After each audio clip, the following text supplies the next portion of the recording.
Anda tadi bilang bahwa Yesus hanya bukan dilahirkan, tapi Maria hanya perantara, kan gitu kan? Hanya alat. Tetapi kenapa Yesus masih membutuhkan tetek Maria? Bang Damsi. Kenapa? Jadi Ayo, gini, masih Bang. menyusui. Oke, tunggu Bang ya. Udah, jangan dipotong-potong ya. Ya, Kalau Abang bicara, silakan. Ya, silakan. kalau Abang bicara, aku diam. Jadi tolong jangan Bang dipotong-potong. Juma. Aku udah di sini. Hah? Nah. Silakan RQ. Ya, silakan. Ini sudah Apa? ada Gurun Dayo. Oke, Bang. Assalamualaikum, Bang Andi. Zuma. Apa tadi yang Abang persoalkan? Apa yang saya persoalkan kalian itu? Hei, Sudah. Silakan lanjut diskusinya. Silakan. suara saya kedengaran kan? Kedengaran bagus Gurun Oh, Dayo. sangat ganteng.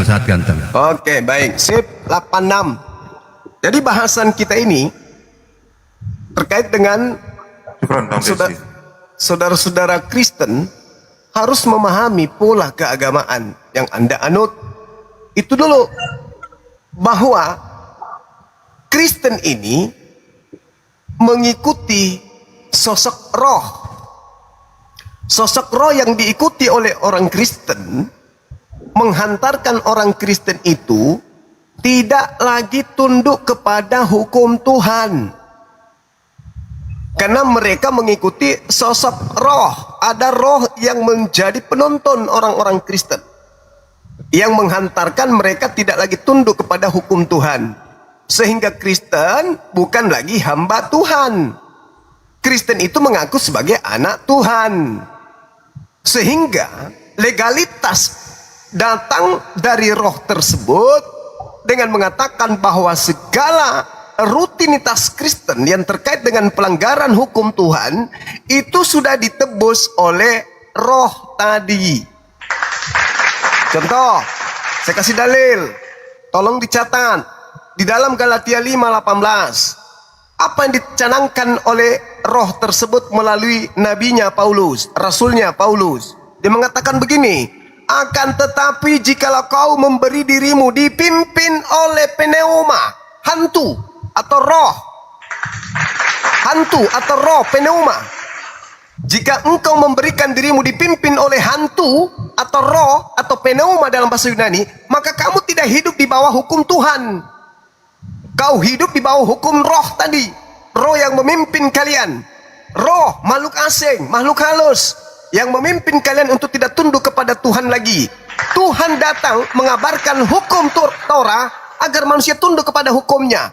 Tapi kata pendiri agama saudara, bila mana dirimu kau berikan untuk dipimpin oleh pneuma, si roh tadi, maka kamu tidak hidup di bawah hukum Torah, hukum Tuhan. Makanya Kristen makan babi, tidak bersunat, ibadah minggu, semuanya itu kenapa? Karena mereka kemudian mengikuti instruksi dipimpin oleh pneuma. Maka hari Minggu mereka kompak beribadah kepada pneuma tersebut dalam nama Yesus. Kalian bukan anak Tuhan kan? Kalian bukan hamba Tuhan kan? Sorry, kalian bukan hamba Tuhan, kalian anak-anak Tuhan. Kalian pewaris surga, katanya.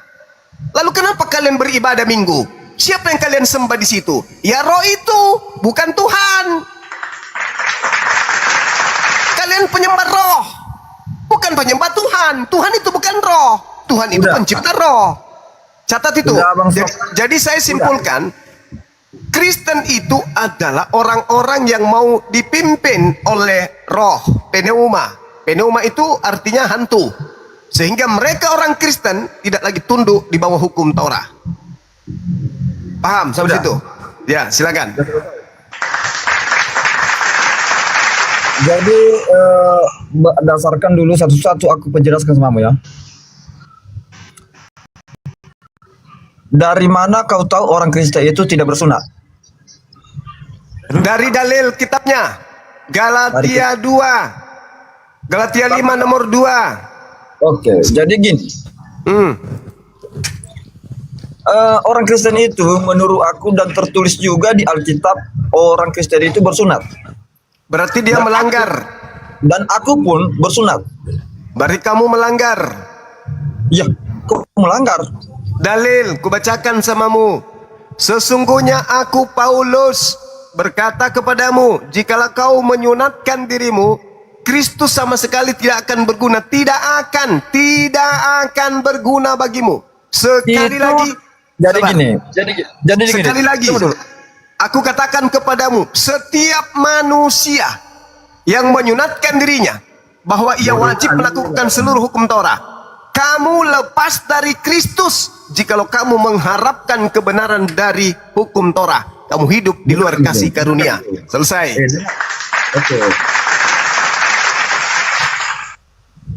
Oke, udah sampai. Dah. Oke. Yang kamu baca-bacakan itu adalah perjanjian lama. Perjanjian baru kucluk kau. Hah? Belajar dari Dari mana roh. di- Makanya jangan mau dipimpin oleh roh. Galatia 5 itu perjanjian baru. Perjanjian Oke. Paulus dengan roh yang datang kepadanya, yang bertanduk tinggi, bermata tinggi, jangan. yang kau sembah di gereja itu. Catat. Jangan cuma kamu yang banyak bicara aja. Jangan cuma kamu yang banyak bicara aja. Kau kasih kesempatan sama orang. Kau mengatakan itu Hah? perjanjian lama tadi, kau nggak malu? Hah?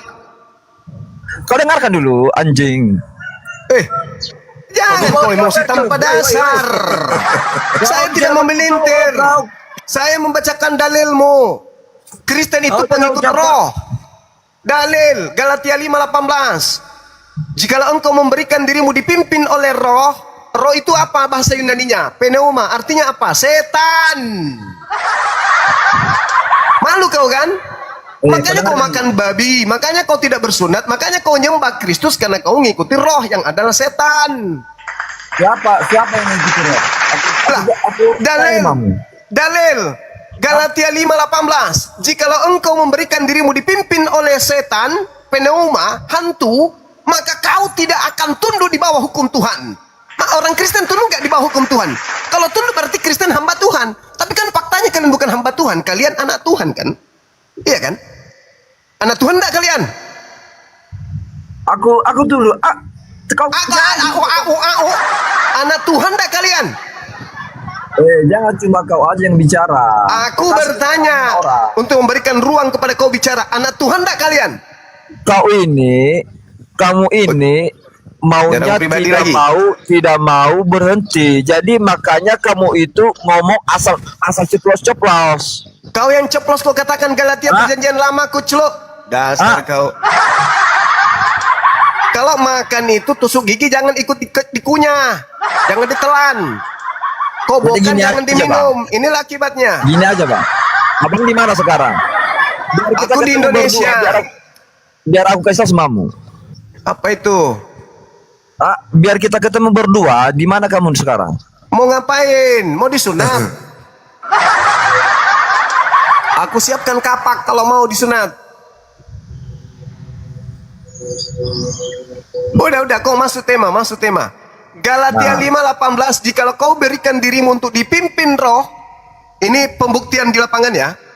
Siapa yang memimpin kamu ke gereja hari Minggu? Jawab, Tuhan atau roh tadi? Tuhan. Di mana Tuhan berfirman hari Minggu ibadah? Ada? Di mana? Jadi dia bilang kayak gitu. Jadi dengarkan. Dengarkan. Karena dia bilang di Alkitab kayak gini. Kau gunakanlah waktu yang 6 hari.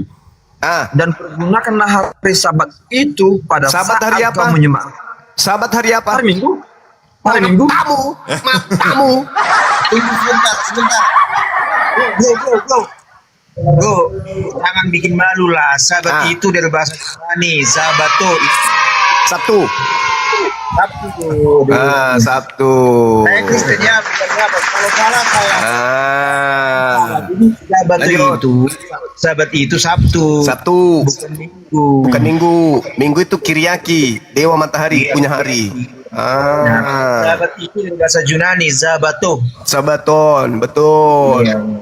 Oke lah. Oke, ini hari Minggu. Saya juga udah pikir ya kan jadi malu dia. Kabur malu dia.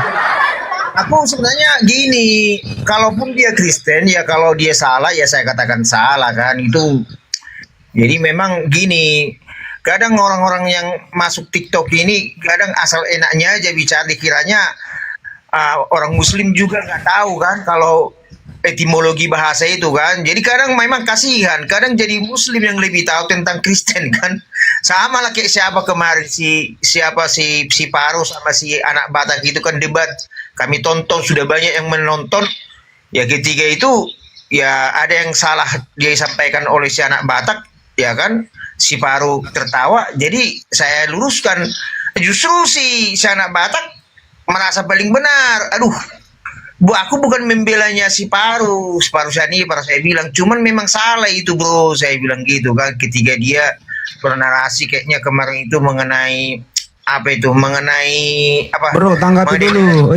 Dia bilang tadi tulisan Paulus katanya perjanjian lama. Tanggapi dulu tuh. Enggak lah, Rasul Paulus itu hadir setelah Yesus, setelah apa? Kan gini, di zaman Yesus Kristus saja, waktu Yesus ada, Rasul Paulus belum ada. Gitu. Jadi artinya Rasul Paulus ini kan rasul di luar murid-murid Tuhan Yesus. Paulus ini aja bukan murid Tuhan Yesus dia. Dia kan hadir setelah ada penganiayaan kekristenan kan. Dia ini kan rasul yang diangkat oleh Ananias. Ananias mengangkat dia ketika dia dalam perjalanan ke Damsik. Dia itu kan mengalami namanya perjumpaan dengan Yesus karena dia kan ingin membunuh para pengikut Yesus. Ya, jadi setelah dia bertobat dia baru rasul. Dia kan dulu orang Yahudi. Dia dulu kan apa? Ahli Taurat dulu si Rasul Paulus ini. Tapi dia orang intelektual karena dia kan sekolah. Bukannya dulu Saulus itu penjahat, suka aniaya orang. Penjahat. Namanya dulu Saulus, dia penjahat, penganiaya orang Kristen. Dia kan bertobat setelah dia mengalami kebutaan.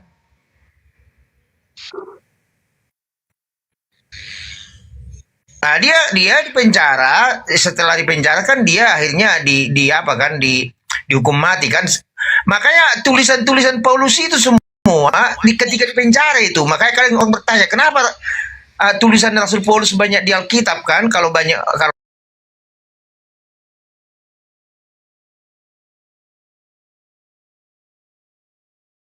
nikah. Jadi tulisan-tulisan Paulus ini yang berkembang karena ada manuskripnya gitu kan.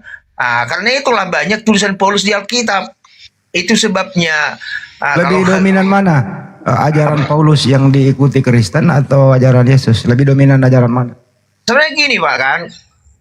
Yesus Kristus ini kan khotbahnya kan kalau di dalam Alkitab kan paling berapa pasal itu, dari pasal 5 ke pasal paling berapa pasal, sedikit lah khotbahnya. Khotbah di bukit itulah khotbahnya. Mengapa tulisan si Rasul Paulus lebih banyak saya katakan karena dia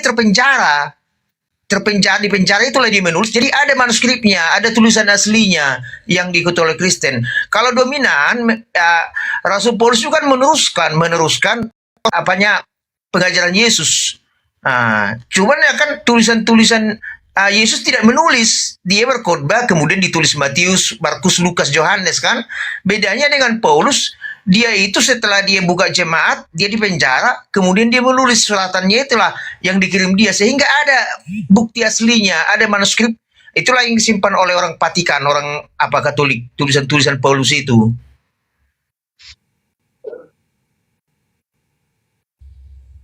Kalau dominan, bukan masalah dominannya, cuman kan gini, Paulus itu memang dominan di dalam tulisannya, cuman pengaruhnya ya jelas pengaruh Yesus yang lebih banyak kepada orang Kristen gitu, walaupun tulisannya hanya sedikit gitu.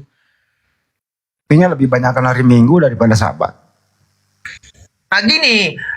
Sebenarnya gini, makanya kita kalau kita berani jujur kan, sebenarnya kan ini hari Minggu ini kan keputusan daripada Claudius Agung ini waktu pemerintahan Romawi. Makanya banyak sebenarnya orang Kristen yang berapologeti itu sebenarnya buta tentang sejarah gereja, tentang firman Tuhan, buta. Si Edis, si anak Batak, si Mekana, siapa lagi? Tidak ada sebenarnya, jujurlah, saya bukannya merasa paling hebat. Semua apologet itu dangkalnya sebenarnya pemikiran mereka. Mereka comot-comot Alkitab ini itu nggak ada. Makanya kita berani masuk supaya kita meluruskan bahwa pengajaran mereka, pengajaran Edis, si anak Batak, si Bom-Bom, si apa lagi, itu tidak mewakili iman Kristen. Jangan, ya makanya jangan sakit hati kawan-kawan Muslim, ya kan? Mereka itu bukan mewakili iman Kristen. Tidak ada pengajaran Kristen demikian. Jadi masalah hari Minggu itu, mengapa jika hari Minggu kan gini? Pada masa pemerintahan Claudius Agung kan ada pemerintah resmi, karena dulu kan teokrasi. Teokrasi itu artinya perintah langsung dari Tuhan, karena dulu itu para paus itu, para pastor itu punya pengaruh di kerajaan Romawi. Mereka juga yang memvonis orang kalau hukum mati, kayak macam si Galilea itu kan, ketika tidak ada dituliskan di Alkitab bahwa bumi bulat, ketika itu pastor membantah, kamu sudah melawan firman Tuhan katanya. Makanya Galileo kan dihukum mati akhirnya, karena dianggap mereka dia itu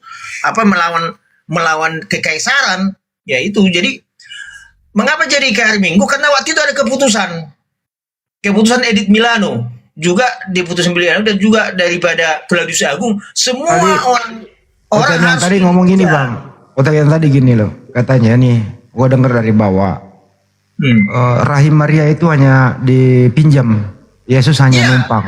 Iya, numpang. Jadi jangan karena gara-gara supaya menang debat punya idealisme masing-masing, Maria itu dicap sebagai Tuhan juga, enggak sebagai apa, enggak, jangan. Tetap kita, Maria itu kan hanya hamba, makanya dia kan terpujilah engkau hamba, katanya kan ketika datang malaikat kepada Maria, ya kan dia kan hamba, artinya alat gitu.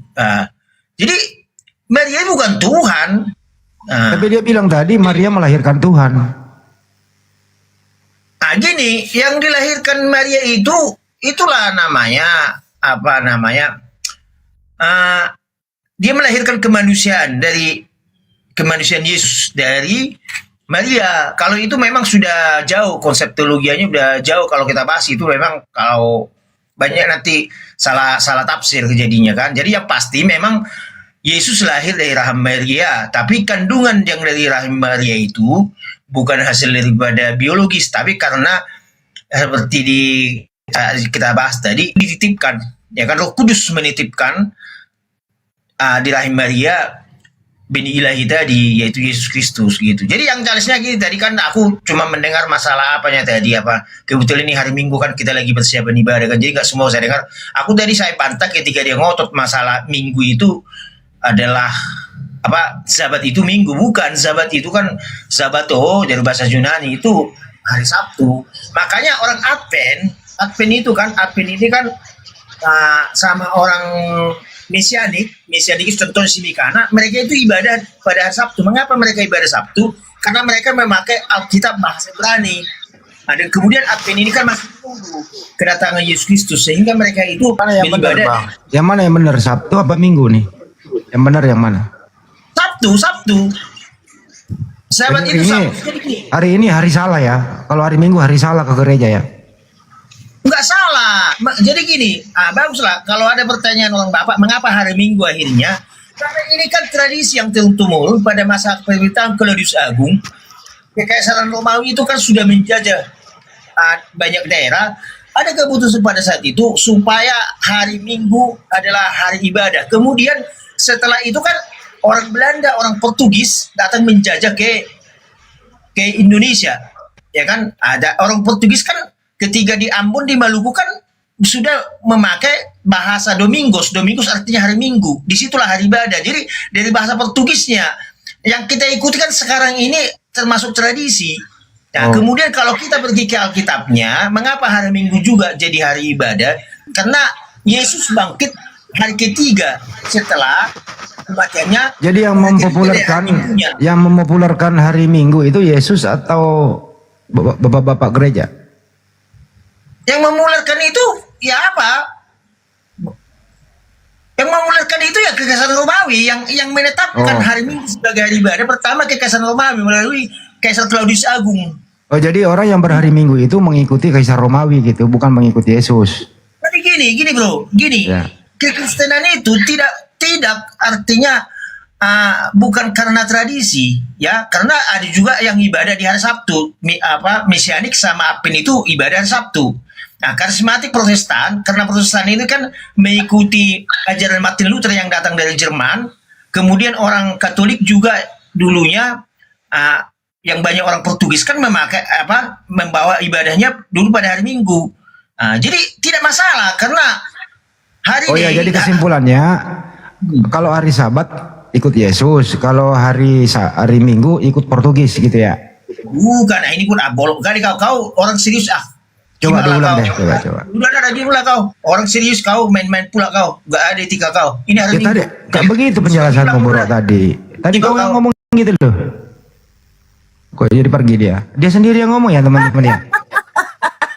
Kok jadi aku pula yang diomelin? Aduh ya Allah.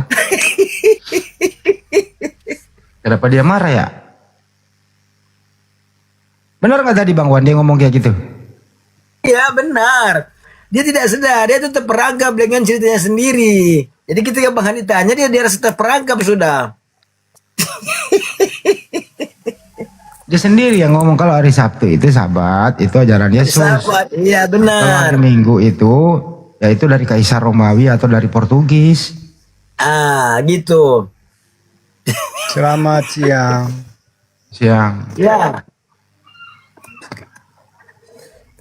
Tritunggal itu ada topik Tritunggal. Tuhan mati tebus dosa. Ada tanda tanya loh. Silakan di atas kita ada. Nggak judul masalah. Nggak masalah. Terus masalahnya di mana? Nggak masalah. Memang dia kalau dia tidak mati tidak mungkin kita mendapatkan anugerah itu, pengampunan dosa itu. Oh berarti masalahnya tidak masalah gitu. Tidak masalah. Iya. Artinya masalahnya tidak masalah. Selesai kan? Tuhan yang mati dalam kemanusiaan. Nah itu yang tepat. Entah pastinya dulu nih. Yang mati itu manusia atau Tuhan? Tuhan yang mati dalam kemanusiaan tidak boleh dipisah. Maksudnya apa ya? Tuhan mati. Berisik Karya gimana ini? Coba diulang bro. Yang mati siapa? Tuhan yang mati dalam kemanusiaan. Coba kalian baca Filipi 2 ayat 6 dan 8. Tuhan mati dalam kemanusiaan. Lihat Berarti yang dulu mati lah manusia. Filipi 2 ayat 6 dan sampai 8. Lalu diulang dulu. Tuhan mati dalam kemanusiaan. Keadaan manusia. Ntar dulu, dengerin dulu. Tuhan mati dalam kemanusiaan. Berarti yang mati Tuhan manusia. mati dalam keadaan manusia. Berarti yang mati manusia. Ya, Bukan Tuhan yang mati toh. bukan. Ya. Jadi yang menebus dosa Anda siapa? Tuhan. Kok yang mati manusia kok? Iya. Karena apa? Karena ketika Tuhan menyelamatkan itu ketika dia berinkarnasi, dia harus mengambil tubuh jiwa itu, natur manusianya itu. Untuk apa? Karena penebusan dosa manusia dulu pada zaman perjanjian lama harus perlu darah, tubuh dan perlu binatang toh. Ulang dulu bro ya. Darah, perlu Bro, tubuh. tujuan Yesus mati itu menebus dosa atau menebus utang? Menebus dosa. Menebus dosa. Yang mati. Makanya Yohanes dengerin bilang, dulu. lihatlah anak domba Allah yang Ntar menebus dulu. dosa dunia.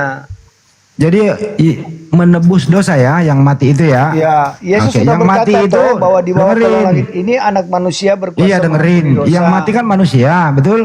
Ya, Berarti yang menebus dosa Anda manusia. ya. Nah, ya udah, bukan Tuhan yang menebus Anda, manusia yang mati itu. Tuh kan? Ada lagi Berapa yang hari lain? dia mati, Bro? Ada lagi yang lain. Berapa hari dia mati? 3 hari. 3 hari. hari. Ya, oke. Yang Besoknya menghendaki dia bangkit. yang menghendaki Hari dia Minggu mati siapa, bangkit. Bro? Yang Kenapa? menginginkan dia mati siapa? Yang menginginkan dia mati adalah Allah itu. Kehendak Siapa? Allah. Kehendak Di Allah. mana? Di mana tertulis Banyak nggak? Nah, itu. ayatnya, banyak. Tidak, Allah tidak menginginkan anaknya mati. Kamu kontradiksi. Iblis yang menghendaki dia mati. Tidak. Mengizinkan, bukan beda iblis. mengizinkan, beda menginginkan. Nah, Mengizinkan. Bacalah di Filipi. Bacalah di Ya sebab Efesus. akibat. Sebab akibat. Ya. Ya, akibat Tidak. dosa. Tapi Allah bisa memakai instrumen-instrumen itu untuk mencapai maksud dan tujuan Allah itu. Mana ada bapak menginginkan anaknya mati. Ah, Nah, kalau Bapak inilah anakku yang kukasih, kalau Allah yang mengutus anaknya itu untuk apa?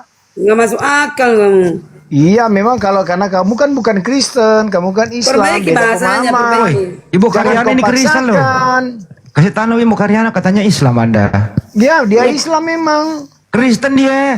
Dia ya saksi Yehova. Dia bukan Kristen. Saksi Jehovah lagi Ibu Karyana. Semua dibilangi semua.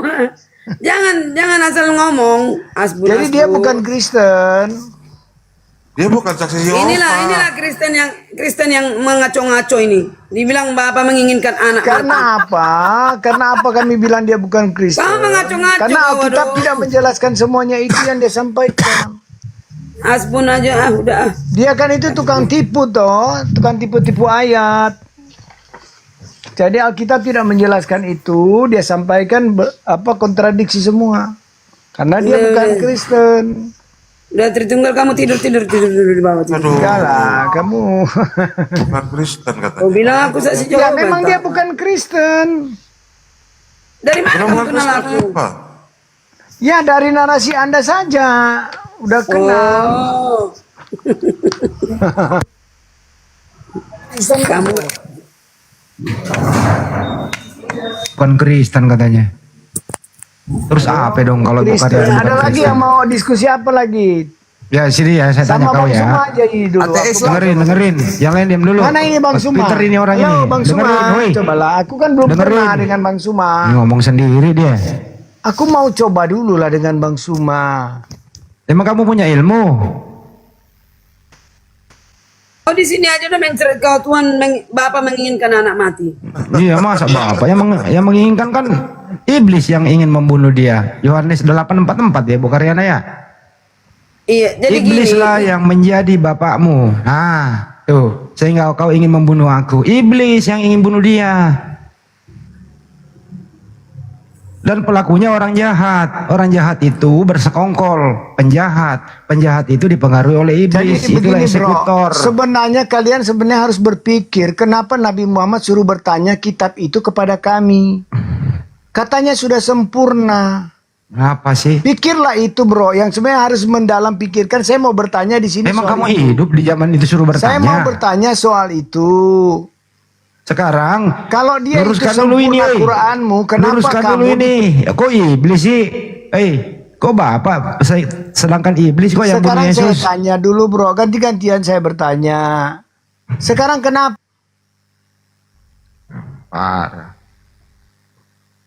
Parah. Ibu Karyana gimana itu? Iblis katanya. Bapak. Jadi yang nggak menghendaki. semua orang Kristen selamat, saudara. Karena dia itu hanya mengimani saja, tidak tahu mana kebenaran. Ya, Ini Bang Arif juga tampilannya gini lagi Bang Arif. Semalam udah bagus. Ini kenapa dirubah lagi sih? Enggak lah, memang seperti ini. Hah? Enggak dirubah. Dirubah? Berubah semalam bagus. Enggak, tetap seperti ini. Mana ada semalam. Berubah lagi. Ganti HP ya? Begini Enggak, tetap aja begini HP yang Di malam Bang Andi. Semalam bagus. Ini sekarang enggak? enggak, semalam saya enggak buat komal Bang Andi. Kapan itu yang bagus itu ya? Kemarin. 2 hari yang lalu. Iya. Baru saya jadi saudara, kasih lagi ke Bang Juma. Silakan Bang Karyana. ya begini saudaraku, ya mudah-mudahan Bang Juma juga dengar. Yesaya 53 semalam udah cuma nggak dikasih kesempatan aku membaca. Inilah nubuatan sebelum Yesus lahir. Ya.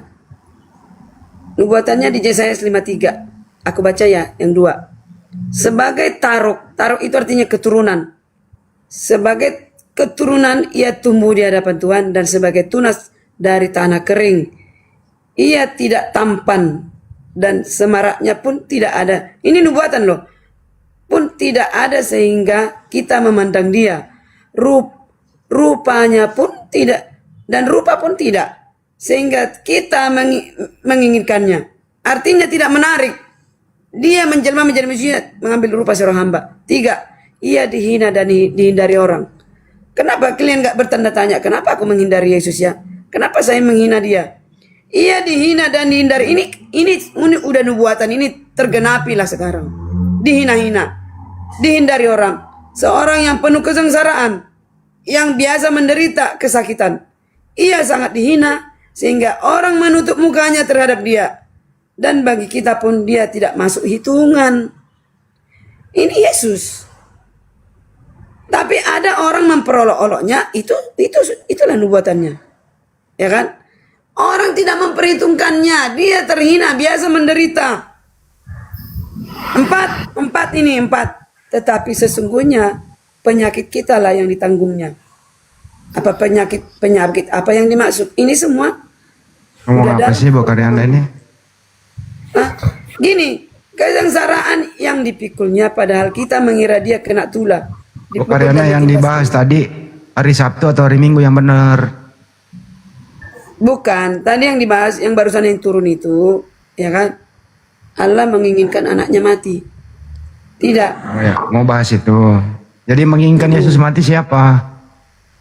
Nah, itu harus tahu dulu. Menginginkan, kenapa Yesus memberi nyawanya? Ya kan? Dia merelakan nyawanya. Jadi Anda pakai Yohanes 19:30 nih. Iya, Yesaya 53 itulah Apa hubungannya saya 53 sih? Bukan Yesus di situ kok. Mereka tidak tahu siapa itu, tapi Yesaya mengatakan itu dia tidak mengerti. Pakai perjanjian baru aja Yohanes 19:30. Ya, itu Sesudah dengerin saya bacain. Sesudah Yesus minum anggur asam itu, dia menundukkan kepalanya dan menyerahkan nyawanya. Itu lo pakai, jangan pakai perjanjian baru lama ya. Nggak ada hubungannya Yesaya 53 itu. Maksudku gini, itu tergenapi ketika Yesus mati. Ya, sudah genap. Yesus berkata sudah genap, sudah selesai. Jadi kesimpulannya yang menginginkan Yesus mati siapa? Iblis atau Bapa? Nah, masing-masing berbeda. Bapa tidak menginginkan, ya, tapi mengizinkan. Itu kan Mengizinkan iblis gitu. saya bertanya tadi kepada Bang Juma, apa asal mula dosa? Di mana pertama kali dosa dilakukan? Tahu nggak? Nikah sama foto kakek nenek pas pergi. Kenapa lari ke situ lagi sih bukan Riana? Nah ini yang mana sih? Tuhan mati tebus dosa apa hari Sabat? Yang mana mau dibahas? Bingung saya. Ya pasti bingung lah orang lomba tinggi. Nah, tadi bilang hari Sabat. Hari Sabat atau ini? Mana Coba konteksnya? itu, Farin coba kasih tahu dia Farin. Farin kasih tahu dia. Baru datang lagi, ada telepon tadi. Riana kan ada siapa yang bersekongkol ingin membunuh Yesus? Yang mana sih mau dibahas, hari Sabat atau tentang kematian Yesus? Tadi katanya ini dulu yang menghendaki. Iya. Siapa yang bersekongkol ingin membunuh Yesus? Gini ya. Sebenarnya ketika Herodes ingin membunuh bayi-bayi, Yesus yang diincar, betul? Tahu nggak itu?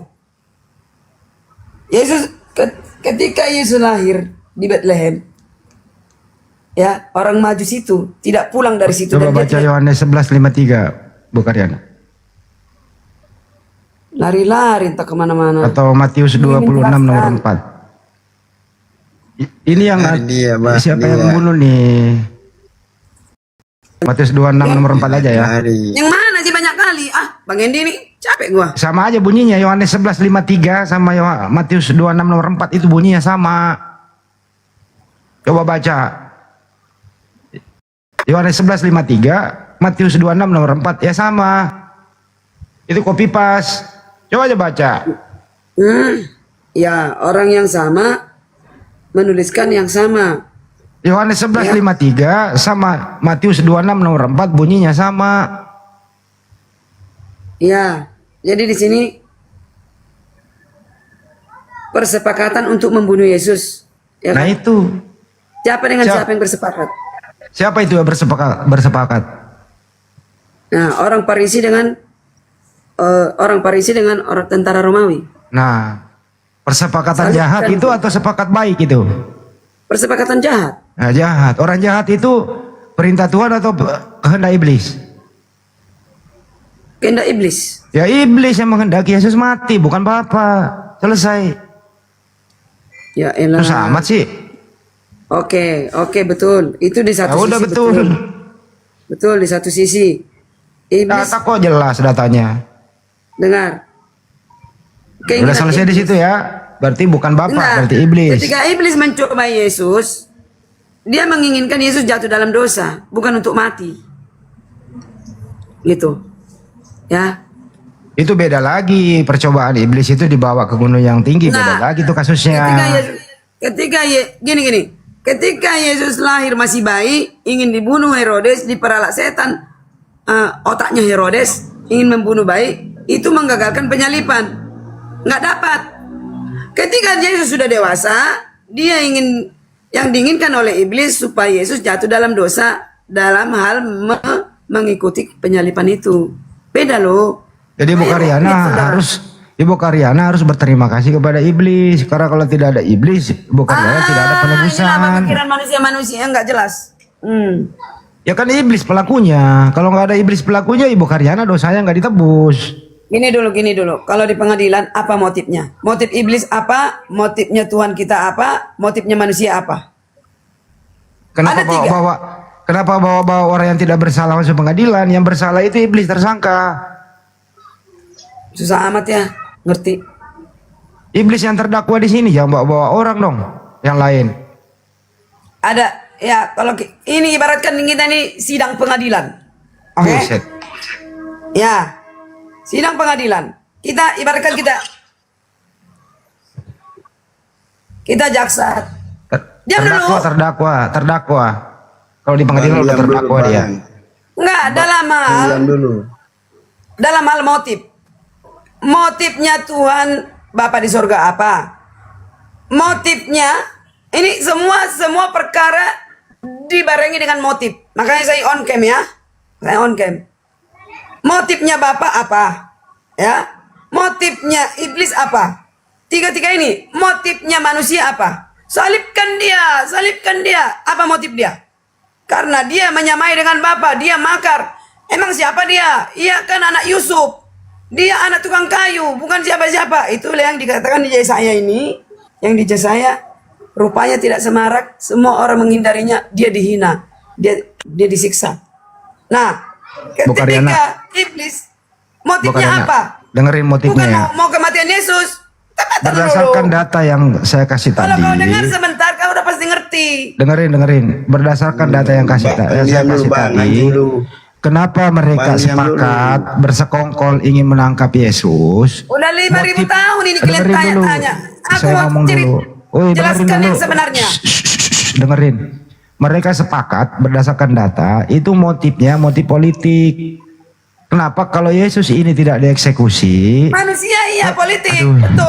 betul. Nih 100 untukmu. Jadi tidak ada motif Tuhan di sini. Ini murni motif politik. Karena kalau tidak ditangkap, ini mereka ini ya akan. Udah jelaskanlah. Kamu yang jelaskan. Kau yang ngomong terus. Sekali ini orang ini. Tentara Romawi akan menguasai Yahudi gitu loh. Jadi makanya harus ditangkap. Itu pesannya tentara Romawi gitu. Jadi sepakatlah mereka. Mereka berhasil mengeksekusi di tiang salib. Jadi jelas di sana adalah kehendak iblis, bukan kehendak Tuhan. Masa kau nggak dengar gurumu si Edis ngomong kayak gitu? Bicara. Guru. Jelas ya. Nggak guru ke sini. Jelas ya. Jadi kesepakatannya adalah kesepakatan jahat, faktor politik. Bang, bicara. Nah, pertanyaannya, kalau yang mengeksekusi Yesus ini faktor politik, kenapa ada orang lain, bahkan miliaran orang lain percaya kalau ini penebusan dosa? Apa hubungannya faktor politik dengan penebusan dosa? Kan ini agen bertanya dari juga mana kan, ini? Farin? Ini Farin, agen dari mana bertanya juga dia, berpendapat kan? kayak gini? Bertanya juga dia jadinya kan? Nah itu belum dijelaskan semua, udah langsung Bicara. bla. Nah Bang, itu bicara. jangan bertanya lagi, berarti nggak ngerti. Duh. Ya kan tujuannya ini kan politik. Bang, Kenapa bicara dijadikan terus. Kristen sebagai penebusan dosa? Kok bisa? Nah itu. Terus bicara, Bang.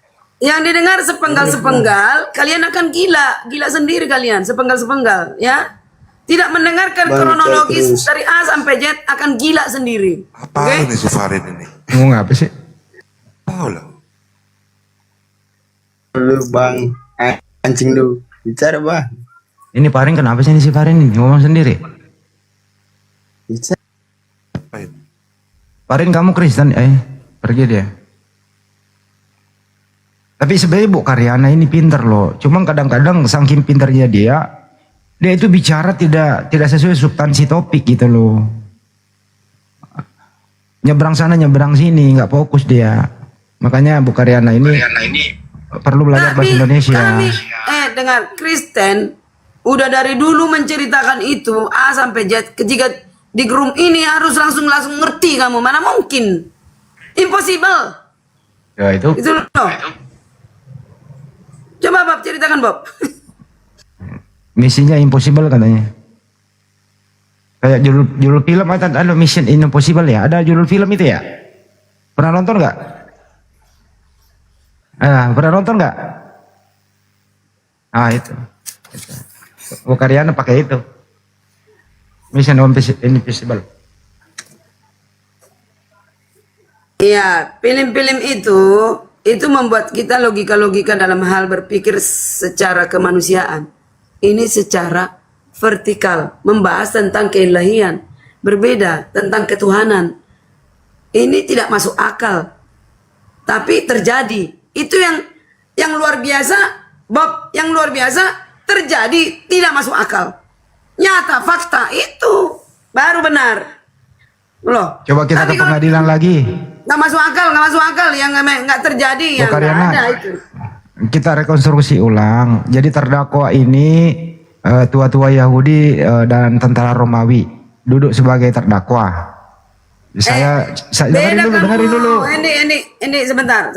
Kita Belum kelar lagi menyelidiki ngomongnya. kejadian itu, bukan mau jadi terdakwa. Kita ini menyelidiki kejadian waktu itu. Di sini waktu itu ada tabrakan. Ini mau Gimana ceritanya? rekonstruksi dulu. Dengerin dulu. Bukan rekonstruksi.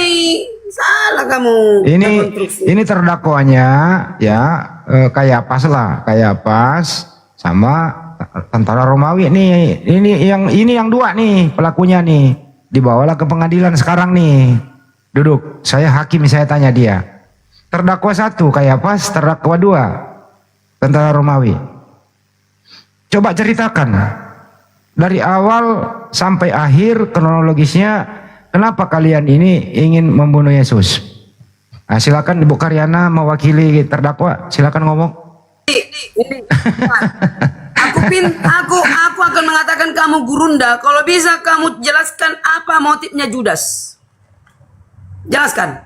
Politik tadi udah dibahas, motif menserianya politik. Coba jelaskan apa motif Judas. Kamu andaikan kamu Judas. Lari ke Yudas itu sebagai terlibat dalam berkhianat menunjuk di mana Yesus berada. Ya, dia bagian daripada misi ini juga Yudas itu. Itu kelakuan berkhianat. Motifnya apa? Ya motif Yudas ini berkhianat supaya Yesus ditangkap oleh Kayapas sama tentara Romawi. Mana ada motif berkhianat? Aduh. Itu si Yudas berkhianat atau tidak? Gini. Aku tujuanku mau berkhianat loh sama si Anu. Bukan. Ini Hasil kita dari belum menghadirkan pengkhianatannya. kita belum menghadirkan saksi fakta. Ini baru terdakwa dulu, ini pelakunya utama ini. Kayak apa sama tentara Romawi ini yang kita sidang nih. Jelaskan dulu apa motifnya Judas. Kalau bisa kamu jelaskan. Aku bilang kamu guru. Motif ekonomi karena dia disuap dan berkhianat. Itulah, Itu loh, Bang Juma juga. dapat sekeping perak itu loh. Siapa yang tahu motif Judas, saya akan mengatakan dia gurunda selamanya. Saya udah jawab loh tadi. Motif ekonomi, dapat suap dia. Salah. Terus apa? Ya. Siapa yang bisa di sini? Silakan jawab. Siapa yang bisa? Ya saya udah jawab tadi, kau nggak percaya. Yudas ya. itu disuap. Sehingga dia berkhianat. Judas itu, ini udah mau aku jelaskan? Mau Ya. aku jelaskan motifnya? Ya. Berarti nggak jadi kamu jadi gurundaku ya. Aku lah gurundamu sebaliknya. Motif Judas begini, saudaraku. Dia menjual Yesus, ya, 30 rupiah. Maksud tujuan dia gini, kalau ku jual nanti Yesus, aku beruntung secara uang. Dia berspekulasi, kan Yesus kan sebagai itu kan Tuhan, motif dia nanti bisa ekonomi, menyelamatkan dapat suap. dirinya. Udah jawab tadi dulu. gitu loh ya. Udah jawab tadi gitu dulu. loh. Bu, tunggu dulu, aku malas aku kayak ini, ya. Genan. Dia secara uang beruntung. Kedua, Yesus bisa menyelamatkan dirinya karena dia kan Tuhan. Itu pikiran Judas. Motif dia, aku dapat keuntungan di memperalat Yesus. Yesus itu nanti bisa menghilang. Udah sering dia menghilang. Nanti kan menghilang dia disalibkan. Lalu Yesus mengatakan kepada Judas. Dengar, Yesus mengatakan kepada Judas, Judas, lakukanlah, teruskan kelakuanmu. Untuk itu aku datang. Hah? Judas terkejut. Yesus, kamu kan Tuhan, kenapa nggak bisa kau selamatkan dirimu? Kan bisa kamu selamatkan. Yesus mengatakan, untuk itu aku datang. Sehingga Judas bunuh diri. Betapa malangnya aku ini, hanya gara-gara ini kujual. Ternyata Yesus datang untuk itu. Baru dia mengerti. Judas itu orang pintar. Brilian. Gak dipilih Tuhan kalau nggak brilian. Jadi Judas memaksudkan gini. Aku dapat uang, dia bisa menyelamatkan dirinya. Udah sering menghilang kok Yesus, pikirnya. Nanti menghilang dia itu pas disalib. Ternyata tidak. Sehingga dia bunuh diri, tidak bertobat. Itu yang membuat Judas jadi hangus. Jadi tidak ada Rudy Johannes katakan Judas bertobat. Tidak. Judas selamat. Tidak ada. Karena dia sudah bunuh diri, mengakhiri dirinya, artinya Terus dia sudah mendahului Tuhan. terus motifnya Yudas itu begitu apa? Berspekulasi untuk Tuhan karena dikiranya Tuhan bisa menyelamatkan dirinya. Motifnya itu faktor ekonomi, kok disuap kok Yudas? Faktor ekonomi, tapi alibinya dikiranya Yesus bisa menyelamatkan dirinya. Kau jadi juru bersaudara kau sama Yudas. Nah, aku gurundamu ya. Gurundamu. Bersaudara aku, kau oke. sama Yudas. Kok aku? Apa pula hubungannya saudara sama Judas? Hanya Kristen yang mengerti itu. Berarti Yudas yang disalib. Kok bunuh diri, kok disalib, dia udah bunuh diri kok. Bukan Rena. Kalian aja bilang ganti-ganti. Dakara bukan. Iya Uruskan dulu benar. dia Bob itu Bob. Mana dia Dia Bob? money oriented, money oriented. Begini loh. Dia kan protes nih ketika ada minyak yang seharga setahun gajian dituangkan ke Yesus. Lalu dia lebih mending pakai untuk fakir miskin, lalu ditolak. Untuk kali ini boleh, biarkan saja, kan begitu. Nah, sebagai seorang bendahara, dia kan bertanggung jawab nih. Masa uang gaji setahun dipakai untuk menuangkan kaki, mending bagi fakir miskin. Tetapi Yesus berkata, untuk kali ini biarkan saja, kan begitu. Karena Yesus bisa sebagai Tuhan, nanti bisa dia menghilang pikirnya. Ternyata meleset sehingga dia bunuh diri. Itu ya. Oke, silakan yang lain. Nah, terus tadi terdakwa ini tentara Romawi sama Kayapas gimana nasibnya ini? Kita belum sidang nih. Sekarang apa motifnya tentara Romawi? Apa? Tentara Romawi itu kan perintah dari gubernurnya Pontius Pilatus. Orang ini tidak saya temukan kesalahannya. Tapi karena desakan-desakan dari orang Farisi, salibkan dia, ya dia cuci tangan. Itu faktor apa itu? Dengar, decision maker, keputusan ada kepada Pontius Pilatus.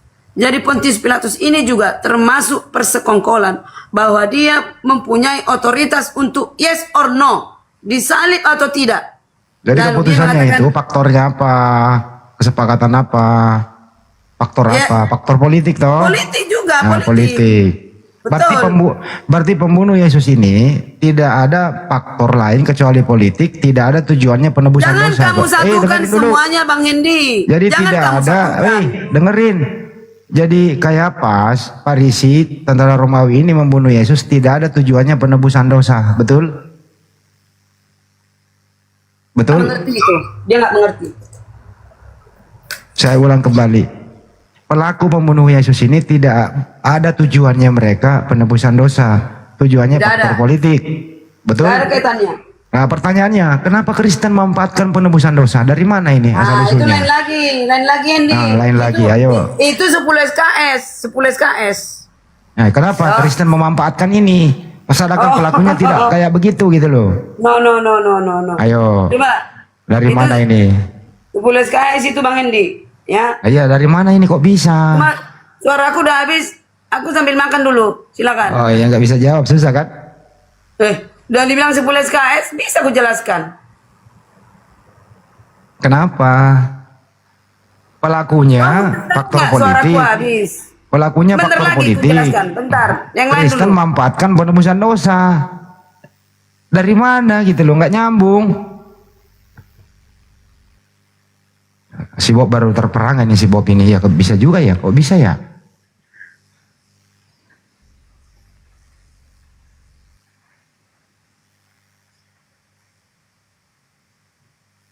Hari Paskah adalah hari raya pengorbanan domba sebagai penebusan dosa.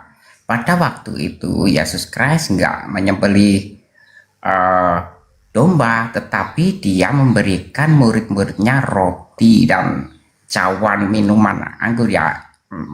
Makanan itu disebut inilah dagingku dan inilah darahku. Diam dulu kau Bob. sebagai penebus Mas dosa. Ha dulu. Diam dulu kau Mas Ha.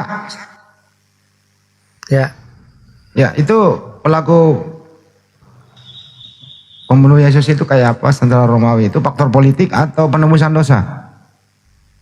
Politik itu. Politik. Terus kenapa Kristen manfaatin untuk nebus dosa? Kalau motif Yudas itu kan uang, ya kan? Motif para imam itu politik. Nah, kalau motifnya Tuhan itu penebusan dosa, gitu. Loh, pelakunya dulu ini bukan kok libatkan Tuhan sih? Itu kan kalau kita tarik lebih jauh itu kan sebenarnya yang memulai itu Tuhan sendiri, Bang. Karena Tuhan itu memberikan kuasa kepada Yesus untuk membangkitkan Lazarus, itu memprovokasi para imam untuk ingin membunuh Yesus. Kalau Tuhan tidak memberikan kuasa, nggak ada niat untuk menyalibkan itu. Iya Mas Ha, karena Yesus ini kalau dibiarkan terus, ya dibiarkan terus untuk seperti ini, tentara Romawi itu akan berbahaya dalam hal kepemerintahannya. Makanya harus diselesaikan orang ini kan gitu. Betul, ya. Ini artinya faktor politik, tidak ada penebusan dosa di situ. Pertanyaannya kenapa Kristen manfaatin dari politik ke penebusan dosa? Itu loh pertanyaannya. Yang memanfaatkan itu bukan Kristen tapi Tuhan Bapa. Ya, terus agama mana yang percaya Yesus mati menebus dosa? Agama Kristen. Ya dari mana penebusan dosa itu, sedangkan pelakunya faktor politik, itu persoalannya. Kan tadi aku bilang kalau motif politik itu dari para imam. Kalau motif penebusan dosa itu dari Bapa gitu loh. Kok sedangkan substansinya, pokoknya itu adalah salib. Salib ini kan tindakan biadab. Benar nggak? Salib itu tindakan biadab. Bergantung apakah kita menyalibkan orang yang pantas disalib atau tidak. Karena kita sering ngobrol ini Bang Andi. Yesus ini punya salah nggak lu disalib? Tidak punya salah, betul. Biadab nggak menyalib orang tidak bersalah?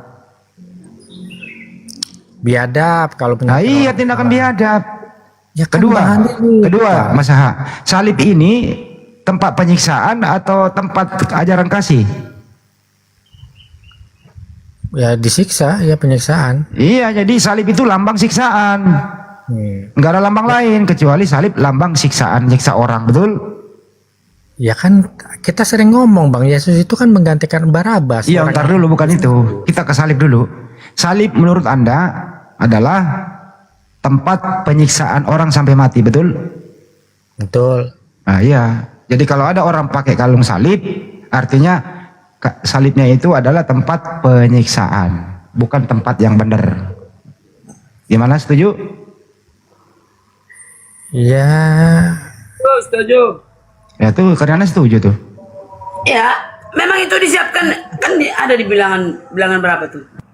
Tradisi orang Yahudi adalah menyalibkan, dahulu lempar batu, yang terakhir menyalibkan dengan di tiang gantungan. Iya. Itu Bukit Golgota itu adalah tempat tengkorak-tengkorak yang mati penjahat. Lu masa lurusin Hanya dulu Yesus Karyana masa. satu-satunya. Betul. Dengarlah dulu, aduh.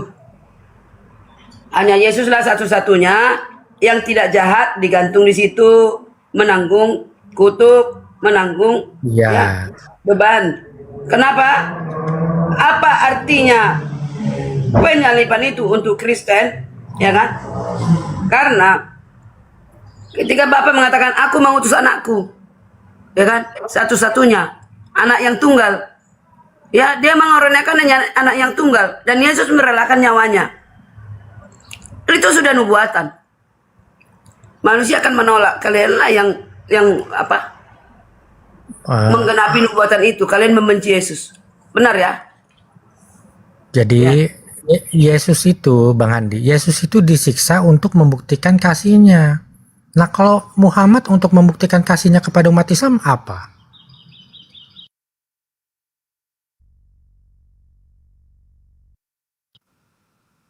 Iya, Yesus.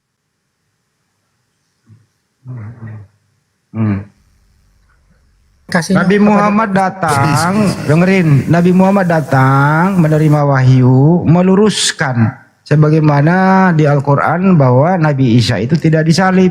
Yang disalib adalah orang yang diserupakan. Yang diserupakan inilah yang kau jadikan Tuhan. Itu fungsinya Nabi Muhammad datang meluruskan, membersihkan nama Nabi Isa alaihissalam. Karena Nabi Isa alaihissalam dimuliakan. Itu Tadi fungsinya Bang Nabi Muhammad. Bang Hendy mempercayai Yesus Bentuk disalib. kasihnya Nabi Muhammad ya. Iya, fungsinya memuliakan Nabi Isa alaihissalam. Bentuk kasih sayang Nabi Muhammad ya, Masya Allah. Iya, betul.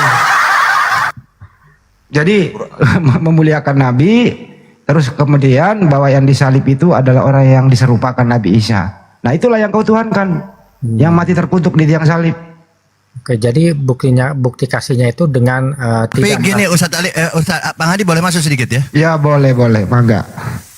Ya, ini fokus ke tentang yang disalib. Jadi yang percaya Yesus Tuhan adalah orang jahat, tempatnya neraka, itu Matius 7 dikatakan demikian ya. Ini bukan kata Baal ya, bukan kata umat Muslim. Karena umat Muslim tidak boleh menafsir, menjelaskan, framing, menghujat kitab-kitabnya orang ya, jelas ya. Di situ yang percaya Yesus Tuhan itu orang jahat, dilempar ke neraka. Yang percaya Yesus dibunuh, bangkit dan lain-lain itu adalah iblis. Itu menurut Yesus. Jadi kalian ini Kristen ini memang orang jahat yang serupa dengan iblis, yang memang punya udah ditentukan oleh Yesus masuk neraka. Ini kata Yesus ya, bukan kata saya. Begitu Bang. Jadi orang Kristen yang percaya menurut Yesus nih ya, menurut Yesus bahwa Yesus dibunuh, bangkit, ini adalah iblis. Anda sepakat gak dengan pernyataan Yesus? Silakan. Kami menolak kesimpulanmu yang salah, Bal. Kami menolak. Bukan kesimpulan, ini Yesus yang ngomong. Oh, Terserah kalian itu menyalahkan Yesus gak kesimpulanmu. masalah. Mana buktinya? Mana ayatnya? Itu loh. Oh, bagus begitu. Kalau ini bagus begitu. Oh, Baal, maaf, saya kan baru di Kristen banyak buku tapi tidak paham gitu kan. Di mana ayatnya? Anda saya bacakan ya, demikian. Kata Yesus nih, bukan kata Baal. Karena Baal ini anak baik, Baal dibulak-balik tetap aja Baal anak baik ya, teman-teman. Saya baca ya. Saya baca ini, teman-teman catat. Teman-teman Kristen kan tidak paham selama ini. Makanya kalian bingung tentang penyaliban, penebus dosa. Itu kalian bingung karena kalian tidak paham Bible. Orang Muslim yang paham. Di Matius 16 dibaca ya, saya baca ya. Begini. Kata Yesus, "Nyala iblis," dia bilang. Yesus berpaling dan berkata kepada Petrus, "Nyala iblis, engkau suatu batu sandungan bagiku, sebab engkau bukan memikirkan apa yang dipikirkan Bapa, melainkan apa yang dipikirkan manusia." Kata Yesus itu, bukan kata Baal. Kenapa Petrus itu, sorry ya, saya ulangi lagi. Petrus ini adalah 12 murid, 4 murid paling utama. Pertama maksudnya murid pertama itu Petrus, Natanael. Di sana ada Filipus, termasuk Petrus ini adalah 4 murid pertama. Nanti ada 12. Murid pertama yang percaya Yesus Mesias di Yohanes 1 nomor 41. Ya, dikatakan begitu. Nah, di sini Petrus ini murid kesayangan Yesus dikatakan iblis. Kenapa dikatakan iblis di situ? Silahkan. Boleh saya jawab? Macet kalian, macet. Lah, belum dikasih. Belum ada kesempatan main-main ini aja. Oh iya, silakan. Janganlah hantam kromo kayak ilmu mabok. Ya, silakan. Mabok. Ya. Silakan. Ya. Gini loh saudaraku. Tadi bilang nggak boleh menafsirkan. Anda sudah menafsirkan. Ketika Yesus berkata kepada Petrus, ini yang nggak dipahami ya. Nyala Iya, iblis. kenapa? Pertanyaannya kenapa Petrus dikatakan iblis? Silakan. Petrus kerasukan iblis. Dia berkata kiranya itu dijauhkan. Nggak mungkin Tuhan engkau disalib. Ternyata terbukti disalib. Jadi Yesus mengatakan kepada Petrus, iblis yang ada di otakmu itu bukan Petrus yang dimaksud. Itulah nggak mengerti kalian. Ini anak mengerti nggak itu? Anak mengerti? Halo? Mengerti ya? Anak gembala maksudnya. Oke, Anak udah gembala. gitu aja jawabannya. Anak gembala mengerti nggak yang aku katakan? Mengerti. Itu aja. Ya itu udah aja dia paham. mengerti. Nggak penting kalian. Oke. Gini loh. Yang mengerti itulah yang benar diberkati Tuhan ya. Jadi yang dikatakan kepada Petrus bukan kepada Petrus lalu mikir, loh kok aku dibilang muridnya? Berarti iblis yang merasuki pikiranku.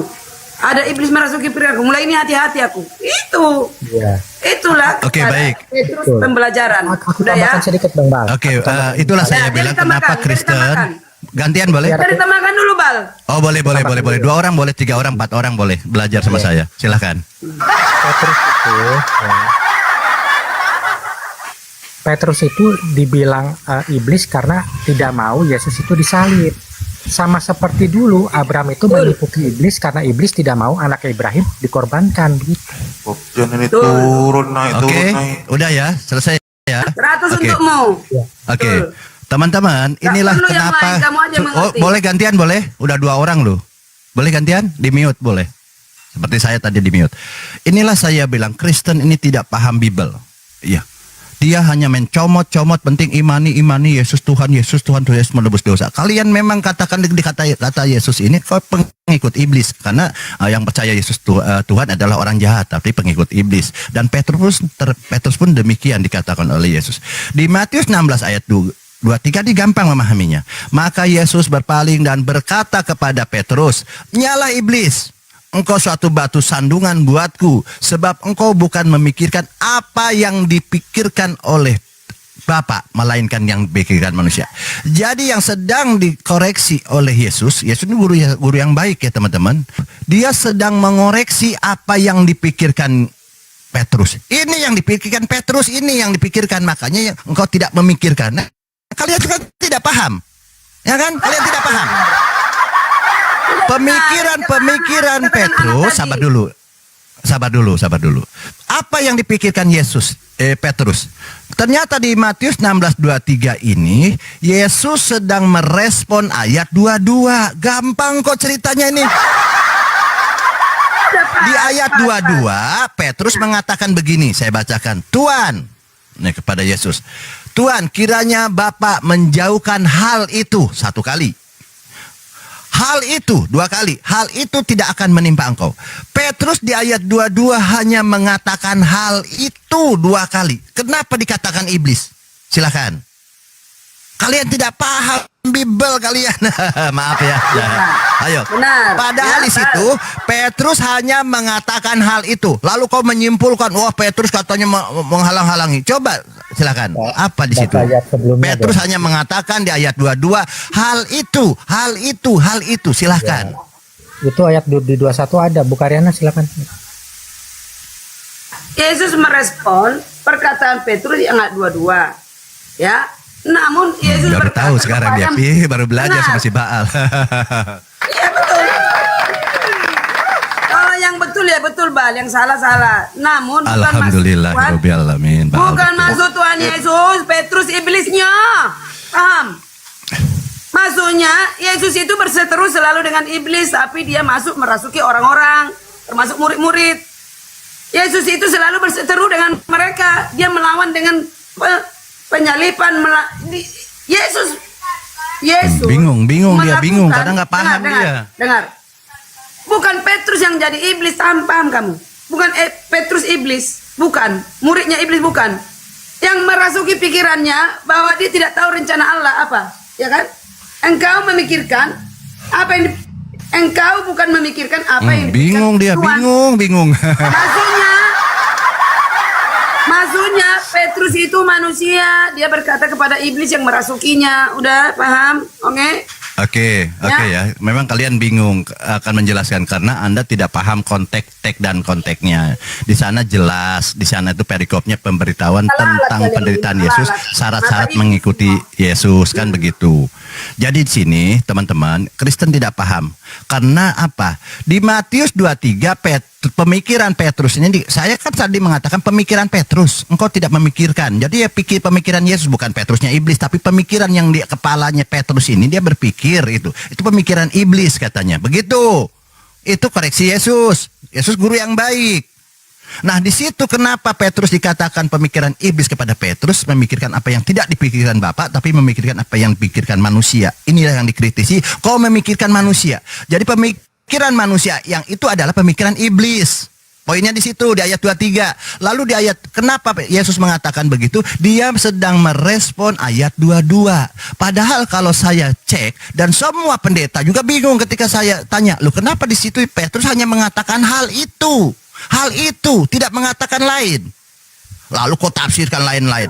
Ternyata teman-teman, saya sudah mengatakan kepada mereka silahkan, tetapi kalian tidak bisa menjawab. Hal itu yang dimaksud teman-teman harus catat yang Kristen terutama ya. Jangan percaya lagi penyaliban. Hal itu yang dimaksud, itu yang dikritisi Yesus. Apa hal itu yang dipikirkan oleh Petrus? Karena Petrus sedang menerima pemikiran-pemikiran orang-orang ahli Taurat, ahli Farisi. Di mana ayatnya? Open book di ayat 21. Di ayat 21 di situ dikatakan pihak tua-tua, imam-imam kepala itu mengatakan Yesus akan dibunuh. Itu pemikiran iblis katanya. Kata Yesus, gampang kok. Jadi orang yang percaya, termasuk Petrus pada saat itu dimarah nih. Yesus marahin, marah Barusan keras kamu nih. bilang jangan mengerti. Sabar kitab dulu, orang sabar lain. dulu. Kamu pelakunya. Kamu berkata Saya kamu baca ini, pelakunya. saya bacakan pihak tua-tua, imam-imam kepala Kamulah dan pelaku, ahli-ahli kamu Taurat. Perkataanmu sendiri. Ya. Sabar Kamulah dulu, pelaku sabar dulu. Perkataanmu sendiri. Ya. Sabar dulu. Di Mengartikan ayat yang bukan 21. kitabmu. Sabar dulu Kalian Bunda, gantian Bunda. Petrus ini memikirkan pemikiran yang dipikirkan oleh tua-tua, imam-imam kepala dan ahli-ahli Taurat di ayat 21 bunyinya seperti itu. Pihak-pihak tua, imam-imam kepala dan ahli-ahli Taurat membunuh Yesus, bangkit itu iblis. Makanya Kristen ini pengikut iblis. Dan Petrus pun dikatakan iblis. Gampang ke Bible. Itu yang sedang dikritisi Yesus di ayat 23. Tetapi karena Yesus inilah guru yang baik, guru yang memang bijaksana, bijak sini, bijak situ seperti saya kan begitu. Nah, ketika mengatakan pemikiran yang Yesus dibunuh bangkit itu adalah pemikiran iblis, itu pemikiran manusia. Tetapi Yesus juga menjelaskan tentang pemikiran Bapa. Karena Yesus mengatakan pemikiran Bapa. Ya kan kau tidak memikirkan Bapa. Nah, pertanyaannya saya, sekarang apa yang dipikirkan oleh Bapak? Karena kalau yang memikirkan Yesus dibunuh bangkit, ini iblis, kalian pengikut iblis. Nah, apa yang dipikirkan Bapak? Karena Yesus mengatakan engkau tidak memikirkan apa yang dipikirkan Bapak. Silahkan jawab. Iya. Bu Karyana, yang aku bingung begini Bu, kenapa Yesus tidak pernah memanggil Yudas itu iblis? Mulai tantrum kan? Tak bilang gitu, mereka nggak paham, satu perikop aja nggak paham. Justru Bu ya. Aku jawab anak gembala. Ya. Oke, baik. Ya, silakan jawab. Karena Yesus mengatakan engkau tidak memikirkan pikiran Bapa, tetapi memikirkan manusia. Yang dipikirkan manusia udah dihakimi oleh Yesus adalah iblis. Nah, sekarang apa yang dipikirkan Bapak menurut Yesus? Silakan. Udahlah, 2 pertanyaan. Satu, kenapa Yesus tidak mengatakan kepada Yudas iblis? Iya. Kenapa kepada Petrus dikatakan iblis? Iya. Nah, kan tadi saya bilang, saya tadi mengatakan, Yesus berkata kepada itu seterunya adalah iblis yang merasuki Petrus. Kalau Judas tidak dikatakan, karena Judas sendiri sudah paham Bible ini. Satu perikop aja loncat-loncat. Belum selesai aku bicara. Padahal open book loh ini. Malas aku, malas.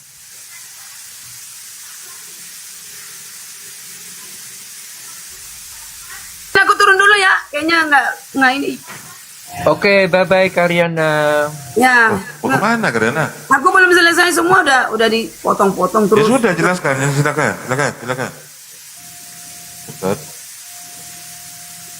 Kabur, bingung mereka semua. nih. Teman-teman, padahal di sini tidak berbicara Yudas. Tidak ada narasi Yudas di situ, tapi mereka memang tidak paham Bible. Saya bilang ini teks dan konteks satu perikop. Dia lari ke Yudas karena apa? Karena mereka bingung, tidak paham Bible.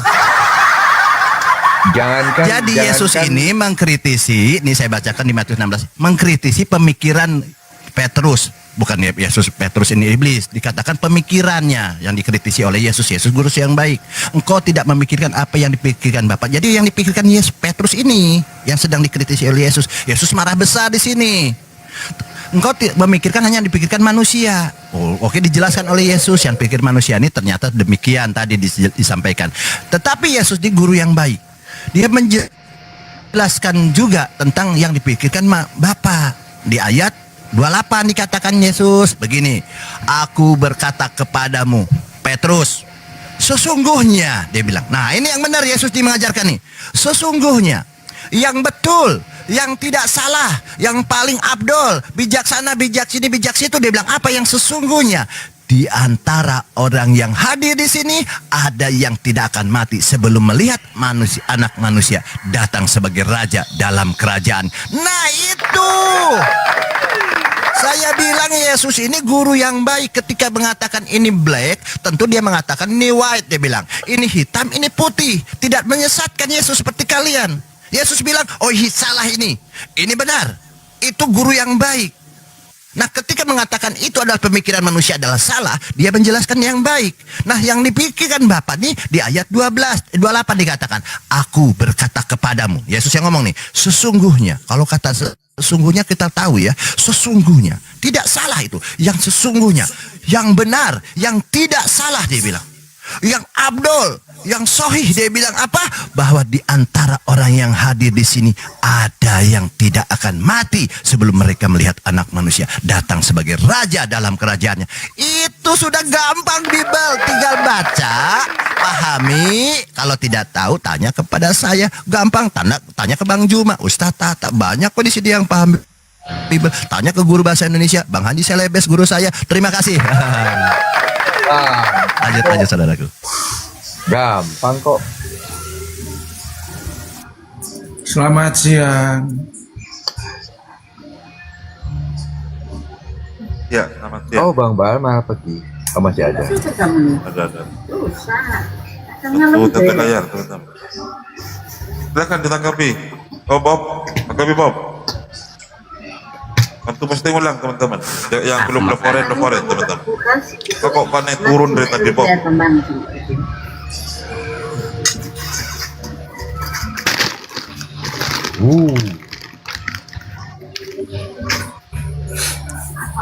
Silakan Rod. Silakan Pak Sony. Iya, jadi saya mau menanggapi tentang Bang Baal. penebusan dosa. Jadi mengenai Bang Baal, jadi ya aku nggak menyangkal apa yang Bang Baal bilang. Jadi benar kok nggak jadi masalah. Gampang kok.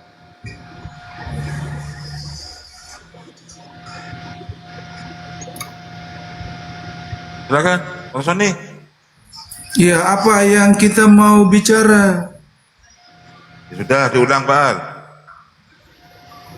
Yang tadi itu dari yang Nggak berani saya nggak berani mengulang, ada Tuhannya Bang Tuhannya Kristen Bang Denny, ada guru saya bahasa Indonesia dan ada guru saya Gurunda Juma yang luar biasa. Silakan dilanjut Bang Handi. Yang penting saya sudah sampaikan, itulah pengajaran Yesus, itu tegas, lugas, keras. Ya, itu keras dia tuh. Dia mengatakan iblis itu pemikirannya, tetapi dia juga lembut. Lembut artinya dia menyampaikan hal yang sebenarnya. Tidak hanya mengatakan seperti Oten ini kan menghujat aja bisanya. Wah, hujat. Tetapi dia tidak menyampaikan kebenaran. Kalau Yesus lain, dia luar biasa. Dia apologet Islam Indonesia. Lanjut aja. Mungkin sudah ada jelas. Silakan. Islam Indonesia luar biasa.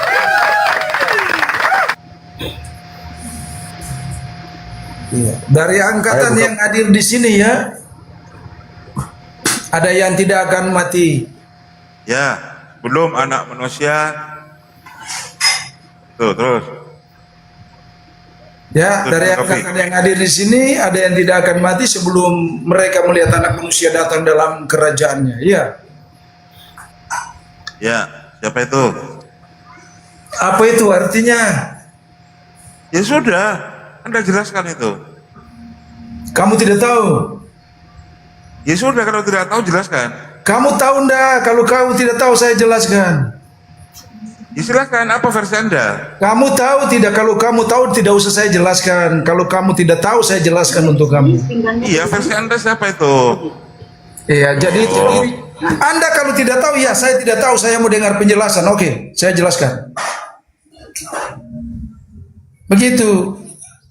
Karena Alkitab itu milik yang Tuhan berikan untuk saya itu. Jadi saya tahu persis rahasia-rahasia kerajaan surga, saya tahu. Tuhan bukakan untuk saya. Waduh. Ya. Silahkan jelaskan, Johnny. Kamu udah pernah ke surga belum? Oh, itu Saya dia. surga itu ketika ada Yesus di dalam dirimu, itu surga di situ. Waduh. Sudah. Ada surga rohani juga, Pak Tuhan ya. Begitu ya.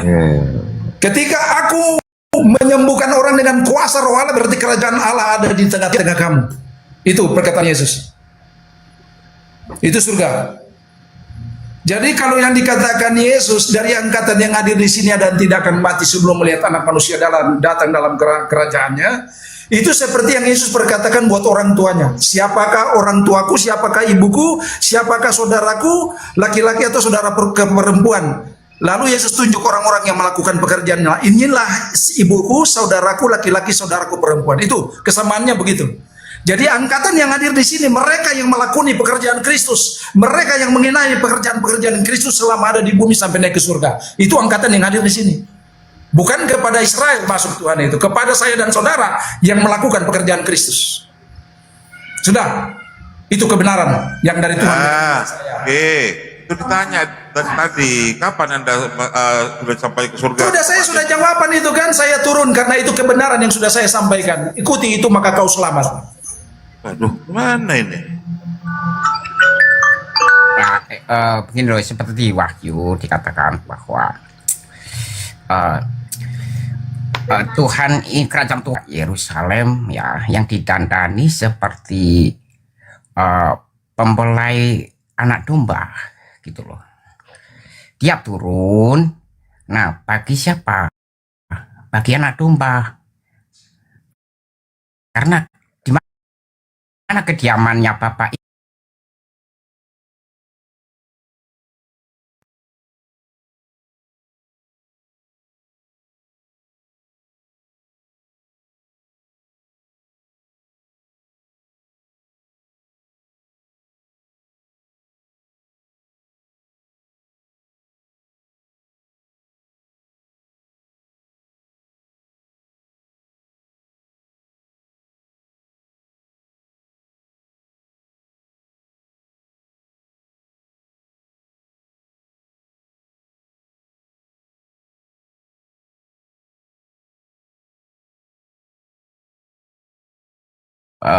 mempelai perempuan itu, yaitu Tuhan itu, Bapa itu menjadi mempelai perempuan yang akan diam di dalam tubuh kita, sehingga kita akan mendapatkan terang meskipun nggak ada cahaya matahari atau rembulan.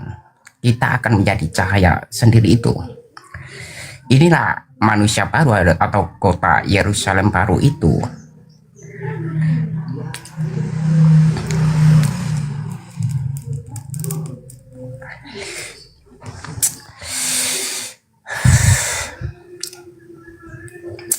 Silakan, Bang Baal, Netor Baal. Runda. Baal.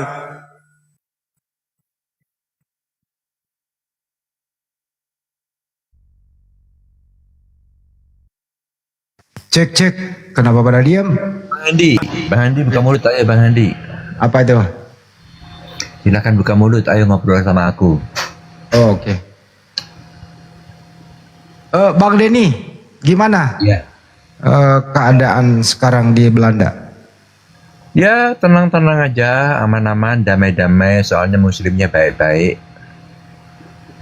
Apakah Kristen Belanda itu sama dengan Kristen Indonesia? Beda. Perbedaannya apa yang paling signifikan? orang Kristen Belanda itu percaya Tuhan menciptakan kejahatan, tidak menggunakan kata Allah, tidak menggunakan kata Rasul, dan tidak menggunakan kata Nabi. Jadi tidak ada istilah-istilah Al-Quran yang ada di sana ya? Nggak ada. Murni punya jati diri, mandiri. Iya, iya. Itu perbedaannya. Yang ada apostel sama profet. Ya, apostol, profet, open biblika atau Bible gitu ya? Iya, iya. Pesundal ada. Tidak ada Alkitab di sana. Nggak ada.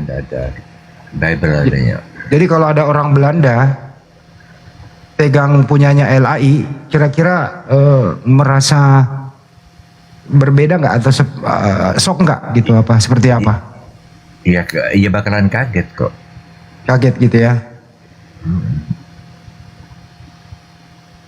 Jumlah penduduk Belanda itu Kristennya berapa Pak Denny dari jumlah penduduk secara keseluruhan? 15 juta. Terus kemudian mereka ini benar-benar Kristen yang memakai King James Version gitu ya? Iya, juga King James Version dan Bible Belanda. Ya, Bible Belanda. Ada ya? Oh, ada yang berbahasa Belanda ya? Ada. Oke. Jadi sangat jauh berbeda gitu ya mengenai kitabnya dulu nih apa ya kitab sucinya dulu nih ya, beda banget ya. Ya beda kitab itu. Kalau misalnya di Yohanes 1 itu Pak Denny. Ya. Kalau di Indonesia kan pada mulanya adalah firman. Firman itu bersama-sama dengan Allah, firman itu adalah Allah gitu. Kalau King James Version-nya seperti apa ya? Ya kata-kata firman itu adalah Allah nggak ada, yang ada firman itu adalah Tuhan. Apa kira-kira kalau di Indonesia kan? Firman itu adalah Tuhan, bukan Allah.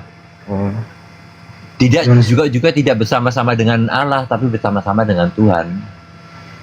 Maksudnya Bapa, nggak ada. Pada mulanya firman bersama-sama dengan Allah itu tidak ada yang ada. Coba artiin ke Indonesia, Bang Denny artiin. In the beginning was the Word, and the Word was with God, and the Word was God. Iya, pada mulanya adalah firman bersama-sama dengan Tuhan, dan firman itu adalah Tuhan. Itu lebih jujur terjemahannya kalau King James Version-nya.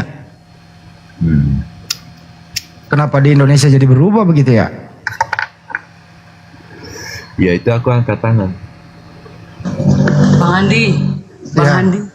Tapi kan ditranslate oleh orang Muslim kan, Bible ini. Orang Muslim kan?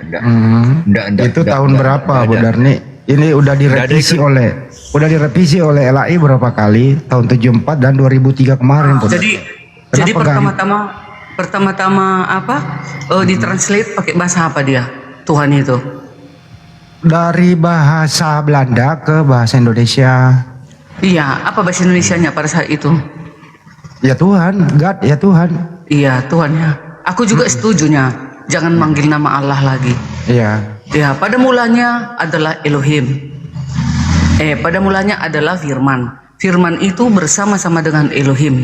Dan firman itu adalah Elohim. Jadi jelaslah nyata di dalam satu Tawarik. Ntar Yahudi marah lagi Bu Darni. Yahudi marah lagi kalau pakai Elohim. Iya. Marah. Gak apa-apa lah ada ribut sama Yahudi. Nanti mereka aja yang komplain. Di sini kita pakai Elohim. Kami nggak mau lagi pakai Allah ya, karena itu Allah teman-teman Muslim. Jadi sesuai dengan data 1 Tawarikh 16 ayat 26, di luar dari Elohimnya Abraham, Ishak dan Yakub adalah setan, Mamon, iblis. Jadi kalau udah terpisah nanti ketahuan yang mana yang iblis dan yang mana yang apa? Elohim. Gak usah masuk terlalu jauh dulu. Intinya adalah baguslah kalau gak usah masuk.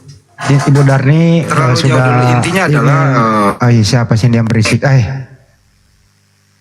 Intinya kalau Ibu Darni kayak gini berarti ada kemajuan Bu Darni. Artinya Anda menjadi Kristen tidak bersenggolan lagi dengan umat Islam Bu Darni. Gitu. Udah lama. Bagus itu. Udah hampir setahun lebih ya. Aku tak panggil lagi nama apa. Ya sejak aku kenal Bu Darni dulu saya omelin kan. Ya masih. Enggak, aku taunya dari mana? Dari ku dengar room teman-teman yang pintar bahasa Ibrani ya. Yang orang-orang yang translate bahasa Ibrani. Aku dengar. Tapi minimal kan aku sering omelin Bu Darni kalau mempergunakan istilah Islam. Bukan omelin Enggak, omelin mendidik. Bukan gara-gara kalian aku tidak menyebut nama Allah lagi, enggak. Gara-gara itu tadi, salah satunya Mikana. Ya, nama Tuhan kami itu Yahweh, Elohim, Yeshua Mashiach, betul itu. Cuman dia kan orang terpelajar, dia orang berpendidikan. Kalau Bu Darni kan tamat SMA doang, hanya seorang ibu rumah tangga saja. Jadi aku harus mendengarkan di room-room orang yang berpengalaman gitu. Kalau Ibu Darni mau lebih bagus itu pakai King James version aja, itu bagus tuh punya badan ini King James version. Lebih jujur terjemahnya tuh. Apa di situ? Jehovah. God, Tuhan, God. Tuhan. Ya sama aja. Tuhan, Jehovah, Elohim, Adonai. Siapa lagi? Sam. Ya. Coba tanya ke Pak Denny. Pak Denny, kalau Yohanes John 13:13 bagaimana kayak bunyi King James versionnya Pak Denny? Lord. Enggak, ini saya masih ingat-ingat sih. You call me teacher and Lord and right so for the is what I am. Itu ya? That's I am, ya. Coba di Indonesia kan Pak Denny. Engkau menyebutku guru dan Tuhan, maka benar katamu itulah aku. Kayak salah deh. Lord itu Tuhan. Di situ bukan Theos. Kalau kalau menerjemahkan. Kalau original teksnya itu bukan ponete Lord, ponete kurios di situ bukan ponete Theos. Ya, ho ponete kurios. Iya. Itu original teksnya, kurios. Ya, yang jadi masalah itu kurios itu bisa berarti Tuhan, bisa juga berarti Tuhan. Itu yang jadi begitu. Iya. Ya, is okay lah. Soalnya kan iya gitu. Kalau bahasa Belandanya kalau kita ambil, jadi kalau kita mau ngambil bahasa Belanda, ya kalau di bahasa Belanda itu juga Tuhan. Kalau di bahasa Belanda gitu. Apa nggak membingungkan nanti tuh seorang laki-laki disebut Tuhan? Kan Tuhan itu pada prinsipnya ya, sebagaimana keterikatan kita berbahasa ya, Tuhan itu adalah yang disembah, yang maha kuasa pencipta alam semesta kan gitu. Kalau Tuhan itu. Iya betul juga. Yesus memang yang maha kuasa pencipta juga. Yesus kan yang maha kuasa. Makanya dia sekarang di surga berkuasa, duduk di tahtanya. Datanya jelas Bu Darni. Nggak mungkin dia bangkit dan hidup kembali. Datanya jelas, Yesus duduk di sebelah kanan yang maha kuasa. Maksudnya duduk di sebelah kanan yang maha kuasa itu artinya otoritas penuh. Otoritas penuh kepada wujud itu. Itu dia. Coba ke Mas Aha. Apa maksud Yesus duduk di sebelah kanan yang maha kuasa? Siapa yang maha kuasa, Mas Aha? Ya, Bapaknya. Yesus enggak? Yesus nanti setelah kembali baru maha kuasa. Yesus belum enggak maha kuasa, Bu Darni. Belum. Beda lagi nih sama Kristen nih. Masa Yesus sekarang udah kembali ke tahtanya, guys. Makanya di dalam 2 Tesalonika 2 ayat 8, dengan napas mulut Tuhan Yesus, dia akan membunuh orang-orang yang durhaka. Ayo, kalau dia sekelas nabi, kalau dia sekelas utusan, kalau dia sekelas manusia, gak mungkin dia membunuh kelak di akhir zaman jika dia datang kembali dengan nafas mulutnya. Ayo, karena dia Tuhan lah, penguasa itu. Siapa coba para nabi bisa membunuh kelak jika datang dengan nafas mulutnya? Kan hanya Tuhan itu. Itulah Yesus Mashiach. Ke Mas Aha dulu. Mas Aha, di surga itu ada satu Tuhan atau ada dua Tuhan, Mas Aha? Ya cuma satu Tuhan ya, Bapaknya Yesus itu. Yesus enggak Tuhan? Nah, Yesus itu sama seperti Adam, bukan Tuhan namun malaikat sujud kepada dia. Oh, berarti Yesus bukan Tuhan, Bu Darni, kalau di surga Bapa yang Tuhan. Ibrani 1 ayat 3, Yesus itu adalah wujud Elohim. Elohim yang nanti kita tidak melihatnya, ya. Kita akan melihat Tuhan kita muka dengan muka. Jadi yang mana kita lihat wujudnya, yaitu Yeshua Mashiach. Nah, di situ sudah semua. Berarti Yesus itu, jadi menurut Bu Darni, Yesus itu Bapak itu sendiri? Yes, Elohim itu sendiri dia. Oh, berarti anak oneness lagi nih. Kok jadi oneness Bu Darni? Apa oneness? Daripada apa? Islam menolak Tuhan Yesus, kan bagusan oneness. Intinya adalah Yesus itu di surga ya Bu Darni ya. Ini kan terangkat ke surga nih. Dia punya fisik loh itu. Yes, fisik kemuliaan, tubuh kemuliaan. Makanya nanti manusia juga diubah tubuh kemuliaan. Tubuh asli Bu Darni. Iya, tunggu dulu. Di dalam Matius berapa itu ya? Matius 22 ya, ayat 29-30. Manusia akan diubah seperti malaikat.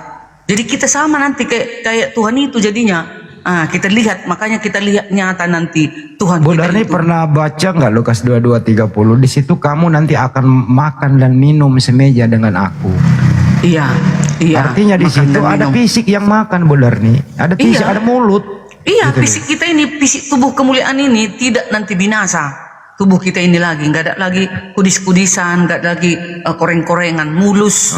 Jadi kita nanti berarti Yesus ini menurut Bu Darni tetap dia adalah seperti yang pernah ada di bumi sebagaimana Yesus tidak berubah. Iya, nanti kita lihat dia di sorga seperti waktu dia bangkit, waktu dilihat mereka seperti cahaya, kan mereka melihat, kan kalian bilang berubah rupa Yesus. Jadi Yesus ini tetap anaknya. Yesus ini tetap anaknya Maria ya. Kaulah di sana nanti nggak lagi dicari-cari anak Maria mana, enggak. Loh, nggak boleh putusin anak ibu dong. Iya, memang begitulah. Menurut kamu Yesus ini di surga ini masih anak Maria atau bukan? Enggak lagi, udah penguasa dia. Lagi. Status Yesus sebagai anak Maria putus di kayu salib. Oh, putus. Nanti justru nanti di hari kebangkitan Maria ini menjadi adiknya Yesus. Gitu. Maria jadi adiknya Yesus. Waduh. Iya. Di mana datanya itu? Prinsipnya. Jelasin jelasin ke karya ini Ibu loh, Darni. Kristen ini banyak kali ragamnya, akhirnya otaknya error. Ada pula jadinya adiknya Maria Yesus. Oh, gila. Jelasin jelasin. Apanya pelajaran yang kau dapat? Pendeta mana yang ngajari kau itu? Oh, mana yang ngajari kau itu? Gini, aku yang ngomong ya, gini. Silakan. Status ibu itu kita kan nggak pernah dengar status bekas ibu itu nggak ada ya. Jadi pamannya ibuku itu dia akan menjadi ibuku untuk selama-lamanya. Walaupun aku putus hubungan dengan ibuku, nggak ada ceritanya status bekas ibu tuh nggak ada. Jadi kita ambil ayat juga ya. Kita ambil ayat, apa yang terikat di bumi itu pula lah yang terikat di surga. Jadi kalau di bumi status Maria itu adalah ibunya Yesus, ya di surga statusnya sama. Itu status seperti itu, status kekal namanya. Jadi menurut Bang Denny, Yesus tidak berubah, tetap dia anak Maria sampai kapanpun, gitu ya Pak Denny ya? Iya, itu status selama-lamanya. Nah, ini Pak Denny lebih benar ini. Iyalah. Jadi jangan sampai yang terikat di bumi terikat juga di surga itu loh. Jadi jangan sampai Anda memisahkan, Mbak Dini ya, memisahkan antara anak dan ibu, nggak boleh dipisah gitu loh. Iya, jadi kuncinya itu apa yang terikat di bumi, terikat itu pula lah yang terikat di surga. Kalau di bumi dia sebagai ibu, ya di surga berarti juga ibu juga. Yang masa ini gimana kau ini masa Maria menjadi adiknya Yesus? Gimana itu, terangin dulu masa Maria menjadi adiknya Yesus, masa terangin dulu.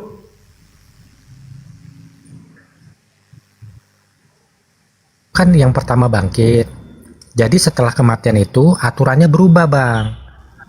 Gitu. Jadi nanti setelah Maria bangkit ya, pemahamanku itu ya Maria menjadi adiknya Yesus.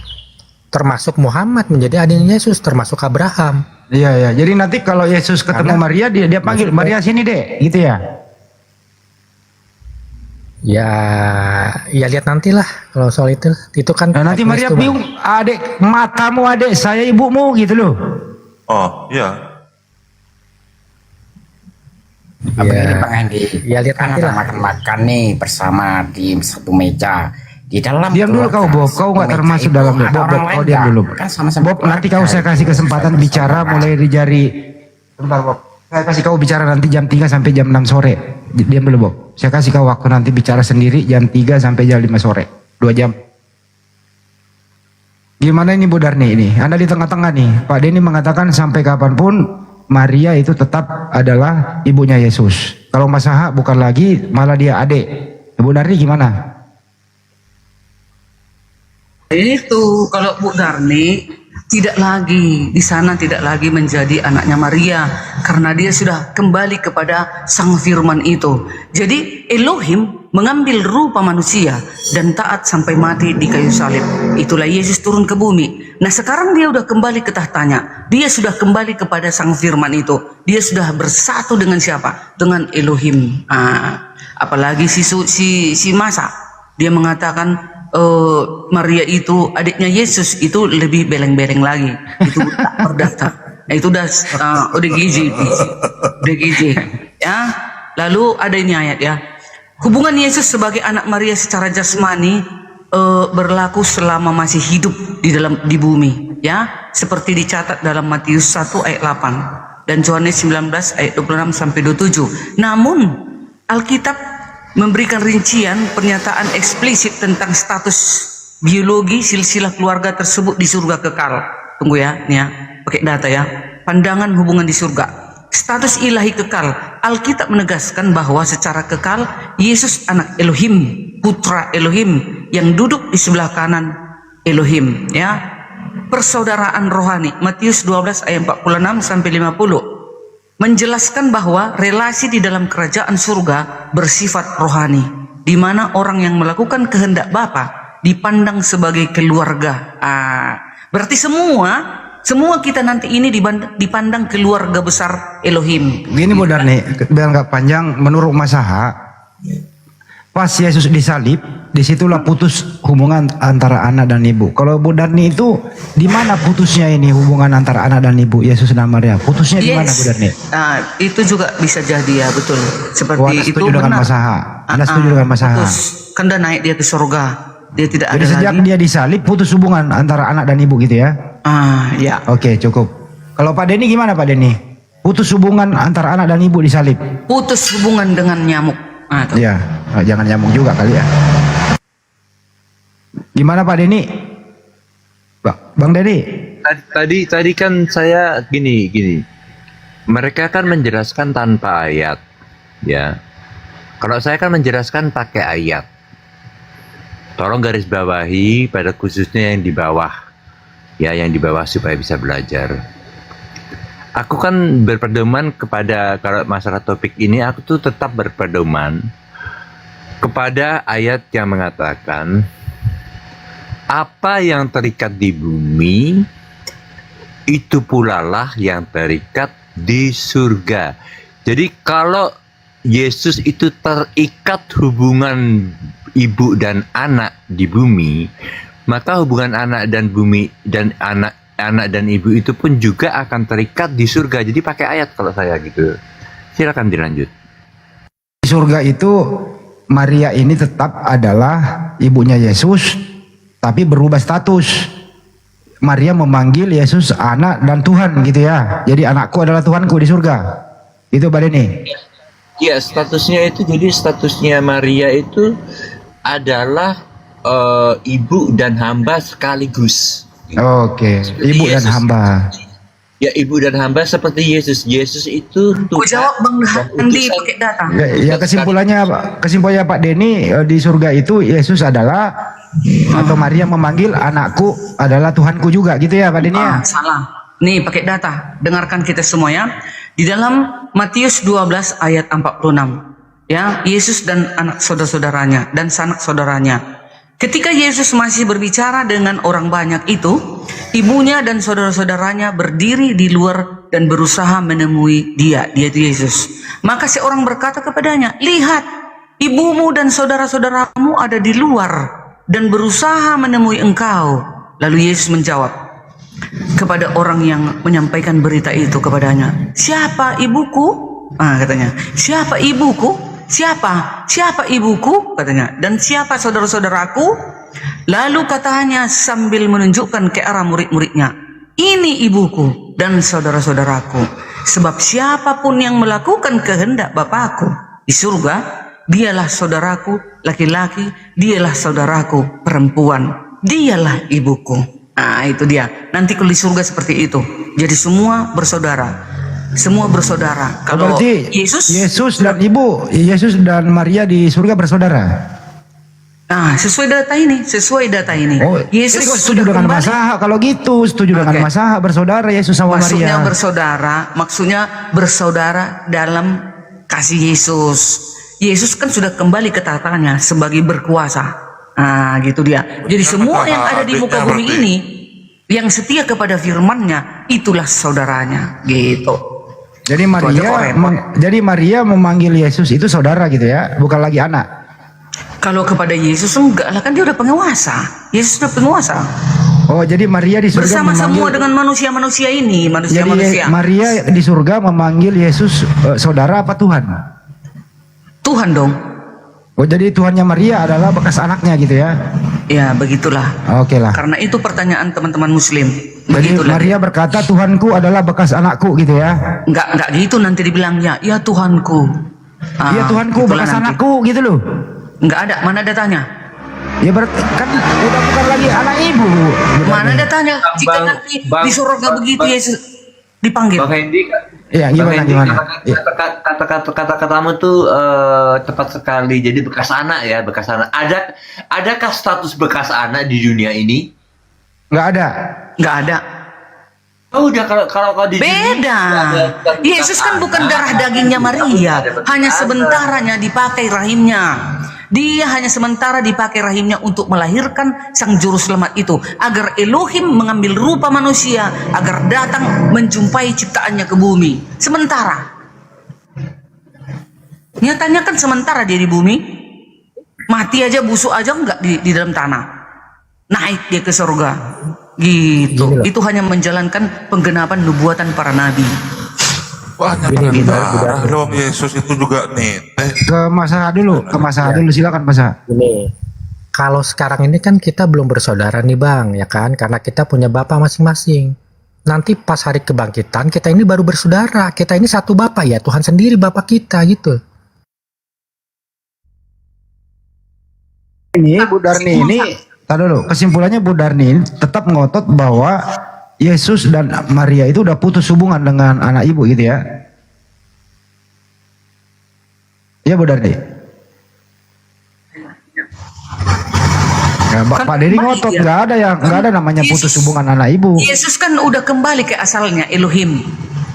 Nah, pada mulanya Yesus ini pada mulanya adalah Firman. Firman itu bersama-sama dengan Elohim. Firman itu adalah Elohim. Firman itu menjadi manusia turun ke bumi. Itulah Yesus. Nah sekarang dia udah kembali kepada Firman itu. Udah kembali kepada Elohim itu. Nah itu dia. Silakan Pak Denny. Oke, jadi aku kembali ke ayat lagi ya. Ayatnya berkata begini. Istri yang tidak beriman akan disucikan oleh suami yang beriman. Termasuk anak-anaknya pun akan disebut sebagai anak-anak suci. Artinya anak-anak itu juga disucikan oleh orang yang beriman itu. Nah artinya begini. Kalau istri dan anak-anak itu disucikan suami, artinya disucikan Tuhan. Karena Tuhan kan yang menyucikan. Artinya satu keluarga masuk ke dalam surga, ya enggak? Suami suci, istri dicucikan suami, anak-anak dicucikan suami. Berarti anak-anak dan suami dan bapak dan ibu itu masuk surga semua. Nah kalau di surga satu keluarga masuk ke dalam surga, nanti di surga status anaknya itu tidak akan mengambil bapaknya lagi, soalnya udah putus hubungan, bukan anaknya lagi. Itu kan aneh. Jadi tetap Pak Denny bahwa Yesus dan Maria tidak pernah terputus hubungan anak dan ibu gitu ya. Ayat satu lagi barusan, kalau satu keluarga ke surga, tiba-tiba statusnya apa? Satu keluarga, anak ibu. Ada bapak, Ya, ada anak ibu. iya. Iya, makanya bapak ibu sama anak-anak masuk surga semua. Ya tinggal satu rumah di surga. Enggak loh. Tetapi Pakai data. Enggak loh bang. Ya, pakai data. Nanti kan Pakai data. semua Ini contohnya manusia- ini. Tak ulang Nanti lagi. Tak ulang. di hari kebangkitan manusia diubah seperti malaikat. Hari Kita kebangkitan semua terjadi semua. di mana? Hari kebangkitan terjadi di mana? Iya Kak. Hari kebangkitan di Terjadi ke di mana? sorga lah. Ke sorga lah. Enggak. Sebelum dibangkitkan kamu kan diadili dulu. Sekarang hari kebangkitan itu terjadi Iya, di mana? Di lah. surga apa di bumi? Ya sudah Ah, di bumi. Setelah Itu sudah bukan di surga. setelah kita Itu udah bukan di diubahkan surga. seperti malaikat, tunggu dulu. Iya. Kita menghadap tahta pengadilan Yesus pribadi Iya. lepas pribadi. Nggak Ya, ada waktu membawa dia- keluarga. Jadi- Nggak ada bawa keluarga. jadi, sekeluarga kita akan kumpul sekeluarga di surga. Mana Kita akan datanya? Kumpul sekeluarga. Mana Ini datanya? suami akan menyucikan istrinya yang tidak beriman, juga menyucikan anak-anaknya. Kalau satu keluarga disucikan, satu Itu keluarga bukan. masuk surga Itu enggak? Itu sewaktu kita di bumi. Iya, kalau suami istri dan anak-anak suci masuk surga enggak? Itu bahasa bagaimana suami menyucikan istri. Iya. Bagaimana itu bahasa apa itu? Gimana bahasanya kayak gitu? Kita ayatnya- masing-masingnya. Itu bahasa ayat Tidak, bahasa keluar pribadi dari lepas kebenaran. pribadinya kita Saya bilang dihadapkan. dulu nih, ini bergeser nih. Ini yang diomongin di sini status Maria dengan Yesus. Iya, Kalau kenapa status Maria dengan Yesus ada masalah apa? Menurut Ibu Darni bukan lagi atas hubungan anak ibu terputus. Itu benar. menurut Anda? Oke. Itu sangat benar itu. Jadi Yesus tidak mengakui lagi ibunya.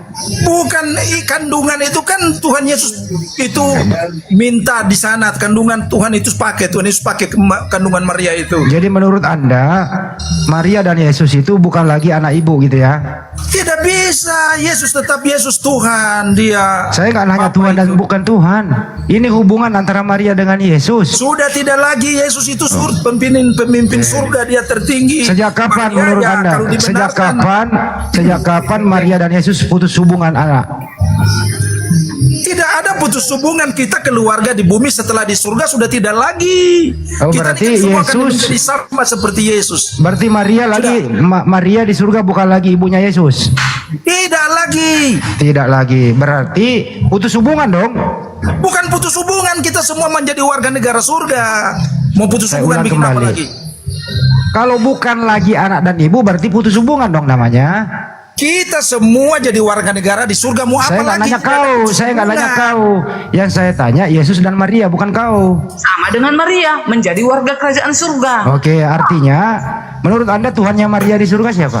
Yesus. Yesus yang Gak bekas usah jawab anaknya itu. pertanyaan begitu, itu pertanyaan itu tidak nilai, itu tidak ada nilai pertanyaan begitu. Ya kalau kamu nggak mau dinilai lo turun lah. Iya memang. Ya lo turun kalau nggak mau. Karena nanya baik-baik saya. Pertanyaan kok Anda menjadi emosi gitu? Cuman ngejar ya. Halo Jangan marah. Diskusi itu yang tenang. Iya santai gitu loh. Karena ini berdata. Saya sependapat dengan Pak Denny gitu. Kawanku ini, udah datang kawanku.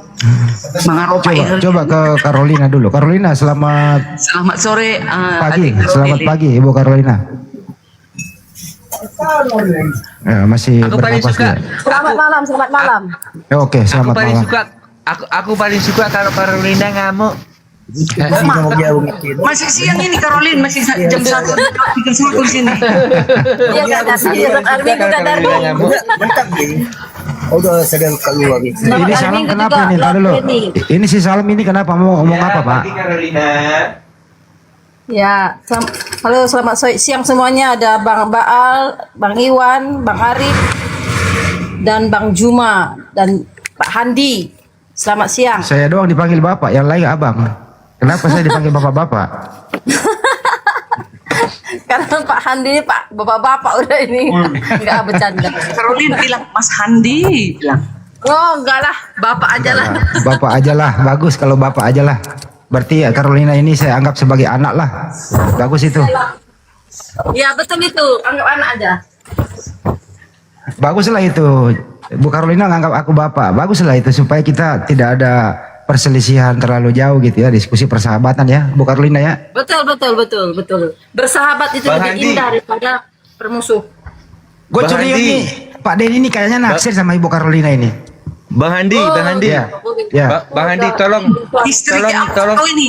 Bang Handi. Lord ini, Ya. Bang Lord ini istrinya udah 3 kan, Bang? Bang Handi. Ya. Bang Handi. Ya. Tolong bikin dulu, Bang Lord. tolong bikin Carolina marah biar tambah cantik. Caroline, hati-hati kau, Dek. Ini Bang Lord ini istrinya sudah 3, mau cari satu lagi dia. Bertobat kau Lord Denny, bertobat. Dia Kristen tapi istrinya 3. Hati-hati kau, Carol. Jangan tunjukkan wajahmu yang cantik itu. Pak Denny bagaimana kalau saya buatkan paspor biar Ibu Carolina ke Belanda? Siap. Siap Bu Carolina, gimana? Bikin Carolina marah Bang Handi biar tambah cantik dia. Coba silakan. Aku nggak bisa. Yang bisa buat saya marah itu. Nggak bisa buat. Bang Juma. Kalau Pak Handi dia lembut dia. Caroline gak suka sama Bang Lord, dia suka sama Bang Juma. Kasihan deh, Bu. Saya mengasihi semua orang, Kak Dani. Enggak, si Bang Lord dia kan nembak kau ini. Ternyata hatimu ke sana, ke ujung, ke atas. Kasihan si Lord. Lord Den itu cinta Tuhan, dia tidak macam-macam itu. Tapi memang Ibu Carolina kalau on cam itu rambutnya terurai, rambut pirang, udah kayak orang Belanda dia. Iya, dia marah ke Bang Zuma, Bang Hendy. Mosok takut dibilang keriting katanya kan. Loh kan emang keriting rambutmu, Carolina. Tapi bahaya, Pak Bang Denny, kalau Carolina itu berada di ongkos, tiap hari harus ke salon. Nggak pernah aku ke salon. Ini keriting asli. Terus saya tahu sendiri. Iya, bilang ke salon. Memang cantik itu pakai modal. Nggak pernah Kak Dani. Nggak pernah ke salon. Ya udah, dari awal lagi Bang Hendy tentang Maria, status Maria Bang Hendy. Oke, Bu Carolina, ini statusnya Yesus dan Maria ini masih anak ibu atau sudah terputus menurut Bu Carolina?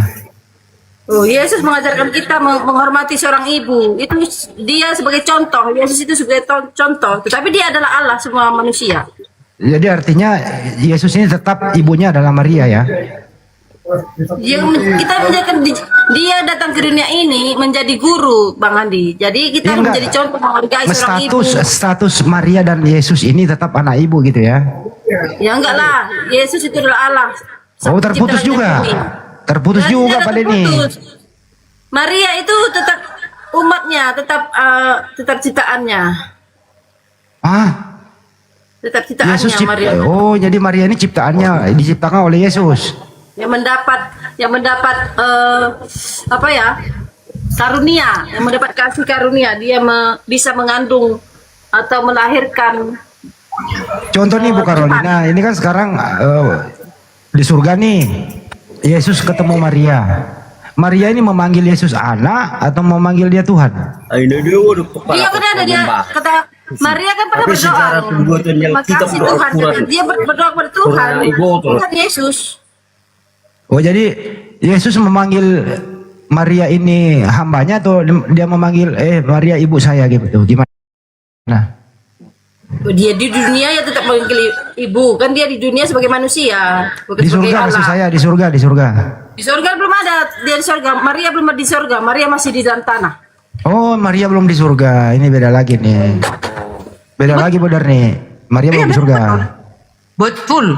Terangkap pun Yesus ke surga, Maria masih tinggal bersama para muridnya. Mereka masih penginjilan. Punya. Jadi di surga sekarang siapa? Di surga sekarang Yesus. Sama siapa? Para malaikat dan Nabi Henok, Elia, Musa. Siapa lagi? Perempuan sundal dan pemungut cukai. Apa? Perempuan sundal. Itu kan perumpamaan loh, Handi. Oh. Kan jelas di situ. Contoh kata Yesus, aku kan pesundal yang nih. yang mendahului kamu masuk kerajaan surga. Yaitu Iya, apa? pesundal. Iya, contoh aku kan pesundal nih selama ini. Jangan. Si Caroline penginjil. Tunggu dulu. Si Caroline penginjil, ya kan? Aku pesundal selama hidupku. Nah, begitu datang penginjilan datang ke Medan, lalu aku bertobat. ku tinggalkan pesundalanku. Si Caroline, dia lalap penginjilan, tapi di belakang dia buka baju. Buka baju di hotel. Waduh. Nah, contoh ya Caroline, maaf. Nah, itu maka dikatakan pesundal lebih dahulu masuk kerajaan surga daripada orang-orang yang hanya di mulutnya saja. Tapi aku tadi selama hidupku pesundal, tapi begitu ku dengarkan orang berpenginjilan, langsung aku, ternyata aku ini sudah kotor ya Tuhan. Ampuni aku. Langsung aku bertobat. Ku tinggalkan semua dosa-dosaku. Itu aku duluan ke surga. Gitu. Silakan. Itu penjelasan Bu Darni itu memang benar sekali. Memang harusnya begitu. Itu yang dimaksud Tuhan itu. Bu Darni. Jadi kesimpulannya gimana ini? Menjelaskannya. Ini Pak Salam apa sih, mau ngapa Pak Salam? Saya mau apa Pak? Mau bertanya ini, mau bertanya. Ini mengenai status Maria sama Yesus, topiknya ini Pak. Iya, maksud tuh gini. Itu Apa? dulu dibahas. Silakan. Sejarah pembuatan Alkitab sama Al-Quran itu. Karena Maka bedanya bisa. jauh 100 Aduh tahun. ya. Siapa bisa nanti yang Pak. benar? Kamu bisa membahas ini. Ini topik berat loh. Jangan jauh dulu. Itu aja dulu dibahas. Ini 600 tahun bedanya itu. Ini pindah topik ini kalau bahas ini. Nanti kau Kalau susah nanti. dalam Islam Enggak. Itu dia nggak nyambung. Tidak nyambung, lu dibawa aja dulu. Kembali ke topik. Kembali ke topik aja. Itu cerita apa, ngomong apa, nggak tahu itu. Ya, kalau sampai proses pewahyuan Al-Quran dan Bible kamu bahas, waduh, kena kau nanti. Nggak ada yang bisa mengalahkan Muslim dalam hal ini gitu loh. Karena kita paham sejarah bagaimana Bible itu di kanon, bagaimana Bible itu dari kapan dan abad keberapa gitu. Nanti susah kau. Aku bahagia bisa satu koma sama Carolina sama Bu Darni. Titik. Cucu. Modus.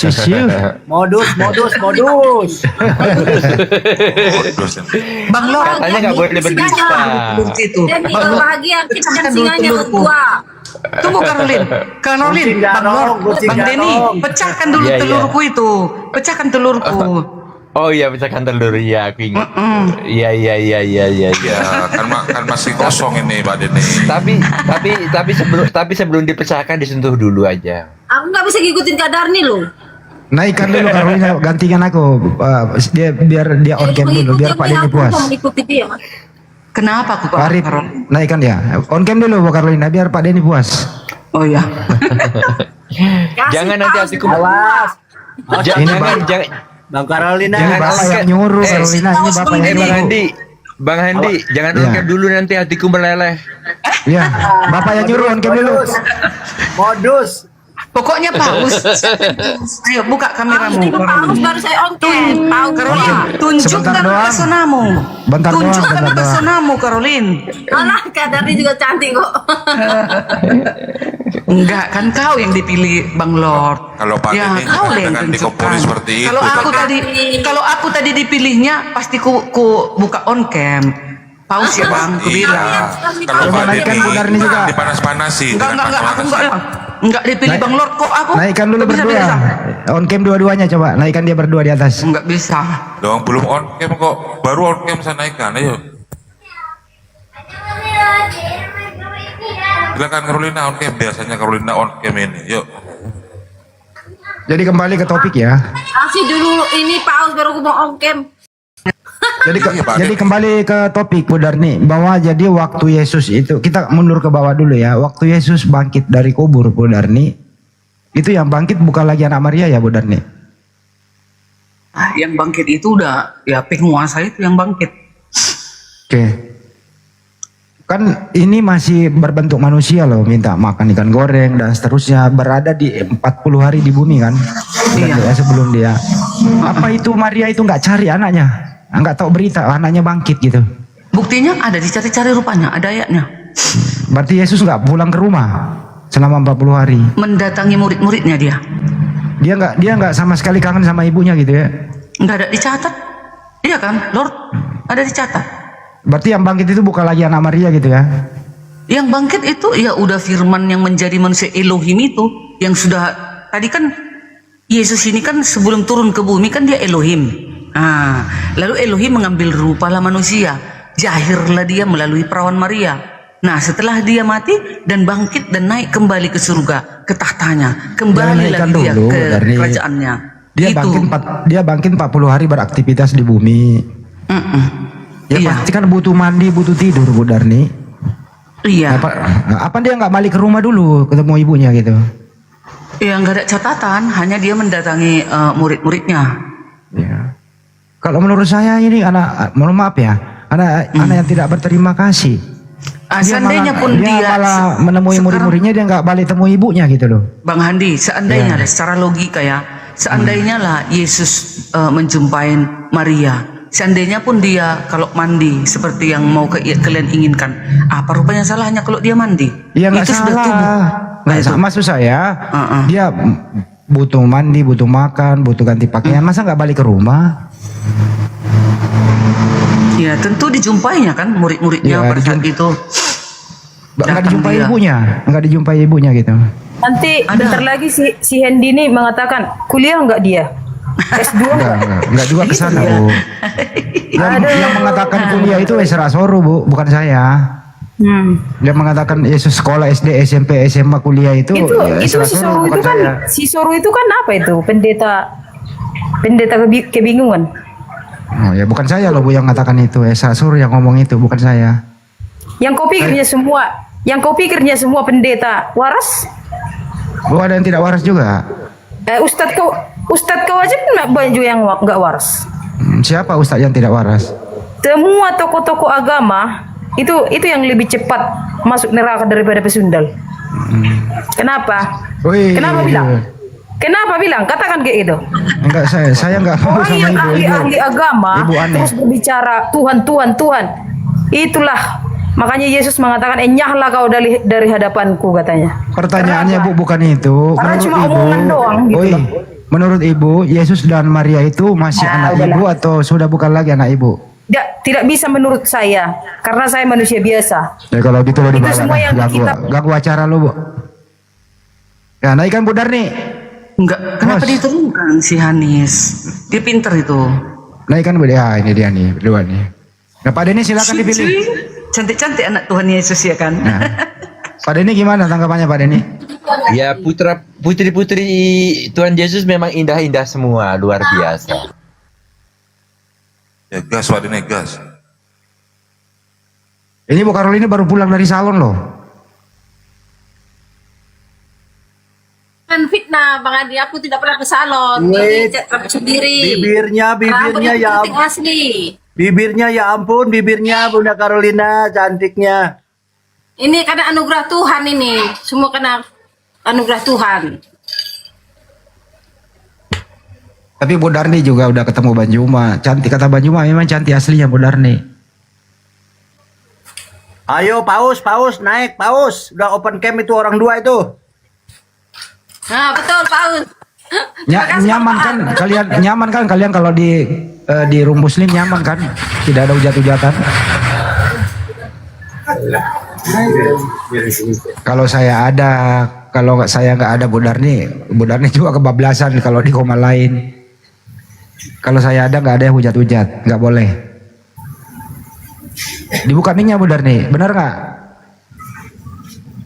Menghujat nggak berani aku. Benar, nggak boleh menghujat. Gapai Medan.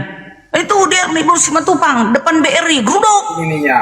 Lah, aku harus bijak dong. Intinya adalah kita ini semua kan saudara berbangsa dan bertanah air di bawah naungan merah putih. Boleh kita berlainan agama, tapi kita nggak boleh saling membenci. Setuju? Setuju kali. Nah itu dia. Supaya diskusi ini diskusi persahabatan, tidak ada kebencian. Setuju? Setuju. Nah itu dia. Setuju. Sama kayak Karyana juga kan nggak pernah menghujat, makanya Nggak, dia Kak. berani on cam. Karyana enggak. Enggak. Jospen juga nggak penghujat. Banyak. Jaspen enggak. Banyak lagi apologet Kristen. Kecuali yang kabur ke luar negeri itu aslinya tuh. Itu bukan karena takut itu Bang Handi. Bukan karena takut, tapi karena memang kan Indonesia kan 90% Muslim. Jadi apa bedanya coba kalau di Amerika orang teman-teman Muslim kayak gitu di sana bersuara? Di Amerika itu nggak ada undang-undang penistaan agama, bebas orang di sana. Kalau di Indonesia bebas, ya? ada. Coba kalau Indonesia bebas, habis kalian, Iya, kalau habis. bebas. Iya, aku pun Makanya kurasa harus kalian ada tangkap ya. harus ada hukum yang membatasi kita supaya kita ini menjaga lisan kita. Iya. Itu Indonesia indah loh, Indonesia itu. Iya. Karena produk-produk hukum ini juga bersumber dari mayoritas Islam yang diputuskan di DPR. Bang Handi, kenapa kalian nggak ditangkap? Karena kami nggak ada bukti untuk ditangkap. Apanya nggak bukti? Udah kalian hujati Tuhan Yesus. Di mana saya pernah menghujat Yesus? Ya, kalian bilang Yesus itu iblis. Di mana pernah saya ngomong kayak gitu? Itulah kan. Sekarang Nggak udah kalian pernah tolak loh. lagi. Justru kami ini memuliakan anaknya Maria. Kalian bilang juga Paulus itu nabi palsu. Sementara kami kalau itu meninggikan benar. Yesus dan Kalau itu benar, memuliakan karena nabi itu berasal dari bahasa Arab. Ya, Paulus itu sebaiknya dikasih gelar apostolos, bukan nabi, apostolos dia. Nabi itu dari agama Islam. Benar, kalau dia mau mengaku nabi, palsu dia. Kalau apostolos asli dia. Pahami dulu bahasanya. Nggak ada Paulus mengaku dia nabi. Orang yang menyebutkan dia itu pun sekali. Dia hanya rasul yang dipilih Rasul oleh juga, siapa? kalau dia Yesus. rasul palsu. Rasul itu dari bahasa Arab, dari bahasa Al-Quran. Kalau dia apostolos boleh gitu. Salah rupanya dipakai bahasa dari Arab. Bukan bahasa Arab itu, bahasa dari Al-Quran. Rasul. Bahasa dari bahasa Al-Quran. Rasul. Ibu Darni ngerti nggak arti rasul? Rasul utusan Elohim. Salah. Penyampai firman. Salah. Jadi apa? Rasul itu menerima wahyu dari Allah Subhanahu wa Ta'ala dan punya kewajiban menyampaikan kepada kaumnya. Nah, itu rasul itu. Nah, sekarang Paulus gini. ini menerima wahyu dari siapa? Dari Yesus. Dari mana? Kan Yesus yang milih dia. Orang dia menulis kepada jemaatku di Galatia, kepada jemaatku di Roma. Iya. Gitu loh. Iya, makanya Yesus memilih Paulus. Gimana kan Yesus dia memilih sendiri. Paulus? Kisah Para Rasul 1 ayat Kisah Para Rasul 9 ayat 1 sampai 16. Yesus Jadi memilih. kalau saya sarankan Bu Darni, kan tadi udah sepakat nih, pakailah istilah-istilah sendiri, nggak usah nyebrang-nyebrang gitu loh. Apostolos saja. Kan segala bahasa itu milik Tuhan.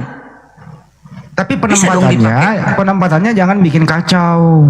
Enggak kacau. Kalian aja yang memutarbalikkan. Kalian aja yang mengobrak-abrik Alkitab. Kalau enggak kalian obrak-abrik, amannya kami. Bukan obrak-abrik, tapi itu ada kata rasul dari mana? Iya, sekarang rasul itu kalau dipakai pun di sini, kenapa ada Rasul rupanya itu salah. bahasa apa Bu Darni? Emangnya Entar loh, rasul itu bahasa apa? bahasa Indonesia kan, rasul. Nah, apa bahasa Indonesia? Bahasa Arab itu.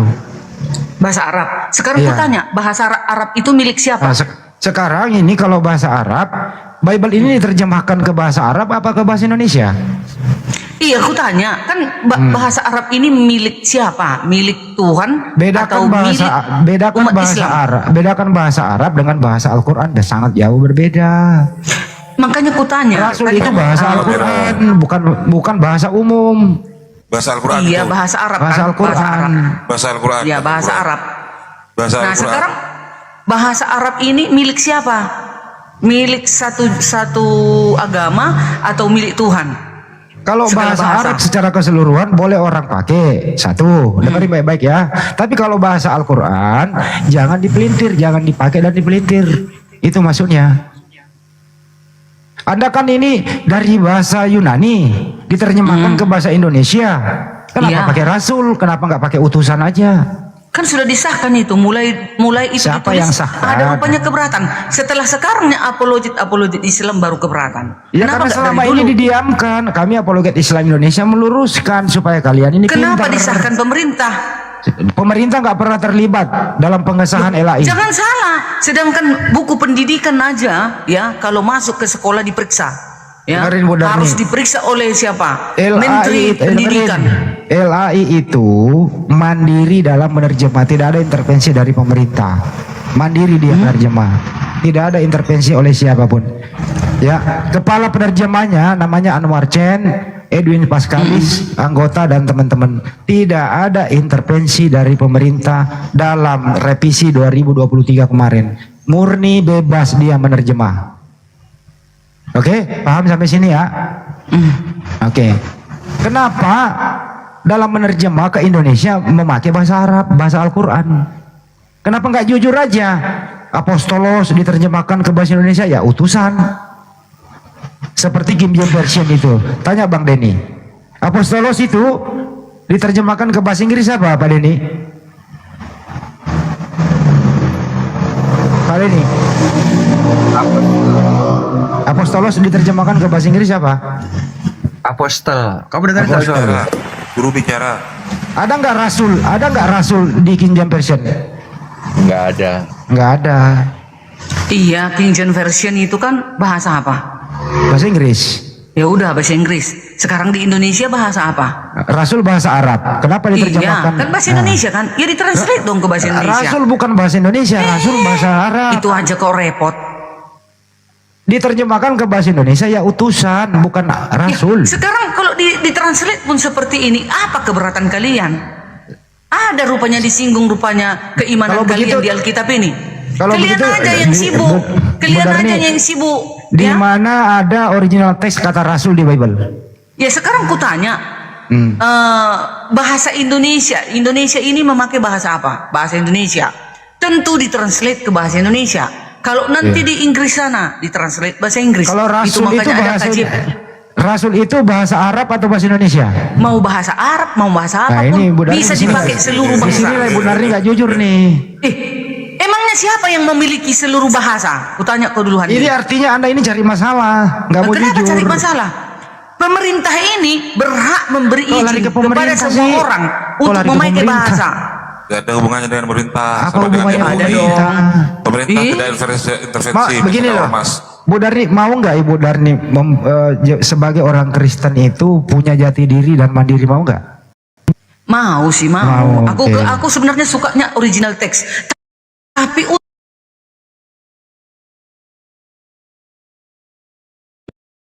Ini berjalan hanya terjemahan, tidak ada original teksnya. justru kami berterima kasih ditranslate ke bahasa Indonesia, maka kami lebih paham membacanya. Tapi coba bahasa translate-nya banyak Ibrani yang atau error. bahasa Yunani. Translate-nya ke bahasa Indonesia banyak yang error, Bu Darni. Banyak yang Malas nih itu error. aku belajar itu. Banyak yang error loh. Ibu Darni udah akui kan banyak yang error. Enggak ada Betul. banyak Kan yang sudah error. mengakui bahwa Allah itu Tuhannya umat Islam, Oh. tidak mau pakai lagi, Iya. kan gitu kan. Iya, Nah, hanya kata termasuk Allah itu Nabi, ya. Rasul, hikmah, nubuah, itu milik umat Islam itu, Bu Darni. Jadi perlahan-lahan untuk menghilangkan seperti itu. Anda kan sudah sepakat bahwa tidak akan menyebut nama Allah lagi, kan gitu kan? Iya, berarti Nabi juga kan, di mana Nabi ada bahasa original teks Yunaninya? Ada nggak? Nggak ada. Apostolos adanya. Apostolos kalau bahasa Yunani ya. Ya kalau Coba Pak Denny. kalau saya ambil garis tengahnya ya. Jadi sekarang jadi pertanyaan, kata-kata tersebut diserap atau tidak oleh KBBI? Kalau diserap oleh KBBI, maka boleh digunakan. Silakan dilanjut. Oh, kalau KBBI Rasul itu adalah utusan Allah yang membawa risalah. Rasul itu. Jelas Ini sudah, Bang Arif seperti dan itu. Bang Arif, Bang Handi. Suatu bahasa itu tidak ada agamanya, Bang Handi, Bang Arif. Bahasa Arab itu tidak memiliki agama. Tapi bahasa itu adalah ada ciri khas agama tertentu. Ya tidaklah, namanya bahasa tertentu itu tidak ada agamanya. Ada ciri khasnya. Kalau Mau misalnya Arab, mau India, mau kalau misalnya Yahudi, Kristen itu Yahudi. Itu dulu. Israel pun di sana banyak Islam loh. nggak ada urusannya ke Bahasa situ. itu tidak ada memiliki label agama. Semua bisa mempergunakan bahasa itu. Kok kalian klaim? Makanya saya Kalau heran, tidak ada Bible gini, itu, Bang. Bu, kalau Bible itu original teksnya itu Yunani. Ya tidak apa-apa mau dari originalnya teksnya tidak apa-apa dari manapun, tetapi semua bahasa bisa digunakan karena bahasa itu tidak memiliki agama. Semua Coba saya mau nanya. di Arab pun banyak orang Kristen, nggak cuma Islam di sana. Mau nanya kepada Kristen nih. Original text Bible itu bahasa apa sih? Apa fungsinya? Apa urusannya dengan Bible? Fungsinya Oh, perjanjian bahasa mana dan lama, bahasa mana? Yang Aram. penting Bentar tujuannya dulu, Bu adalah Carolina. mempertempatkan, Oke, Bu Darni menyelamatkan dulu. manusia dari dosanya. Itu yang terpenting Iya, sekarang. Bu Darni, original text apa? Mengklaim itu bahasa kami, agama kami. Bahasa itu tidak ada agamanya. Di Tunggu Arab, ya. Kristen. Original text Bible Bu Darni apa? Bahasa apa? Oh, perjanjian lama Ibrani, perjanjian baru Yunani. Yunani. Ya, oke, kita ke Yunani dulu ya. Contoh satu ya, saya ambil nih. Yunani itu apostolos Yunani ya. Iya. Oke. Diterjemahkan ke bahasa Indonesia apa? Tapi Nabi, Itu bahasa Arab loh itu Nabi. apostolos kan Yunani, ya kan? Diterjemahkan Yunani ke bahasa Indonesia. ke bahasa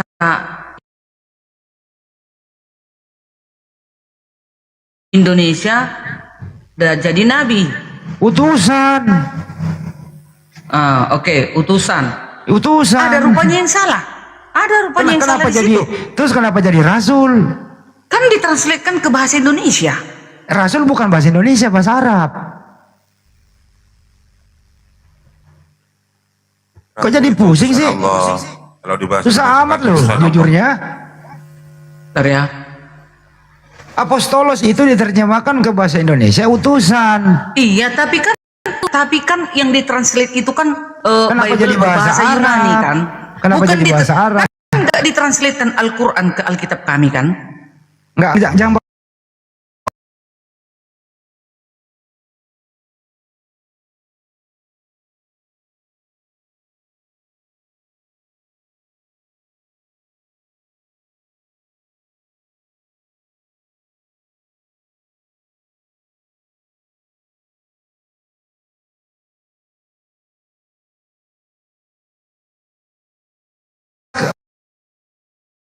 Kenapa mesti harus pakai istilah Islam jadi gitu loh? kalau saya Bang Handi, saya ini sudah tidak mau menyebut nama Allah kalau saya, karena saya sudah belajar. Ya, termasuk semuanya yang induk-induk anak-anaknya itu loh, harusnya Rasul, Nabi gitu loh, jangan dipakai juga. Kalau nabi-nabi itu enggak tertuju kemana? Mana duluan nabi di dalam Alkitab atau di dalam Al-Quran? Tidak ada nabi di Bible. Sekarang ku tanya dulu, mana duluan rasul-rasulnya Elohim Tidak ada kata di rasul Alkitab di atau di Bible. Al-Quran? Tidak ada kata rasul di Bible. Gak ada. Pertanyaanmu salah. Tidak ada kata rasul di Bible. Tidak ada kata nabi juga. Tidak ada kata Polos, parakletos. Iya, apostolos kan Yunani, Ya iya, parakletos pakai kan itu Yunani. aja.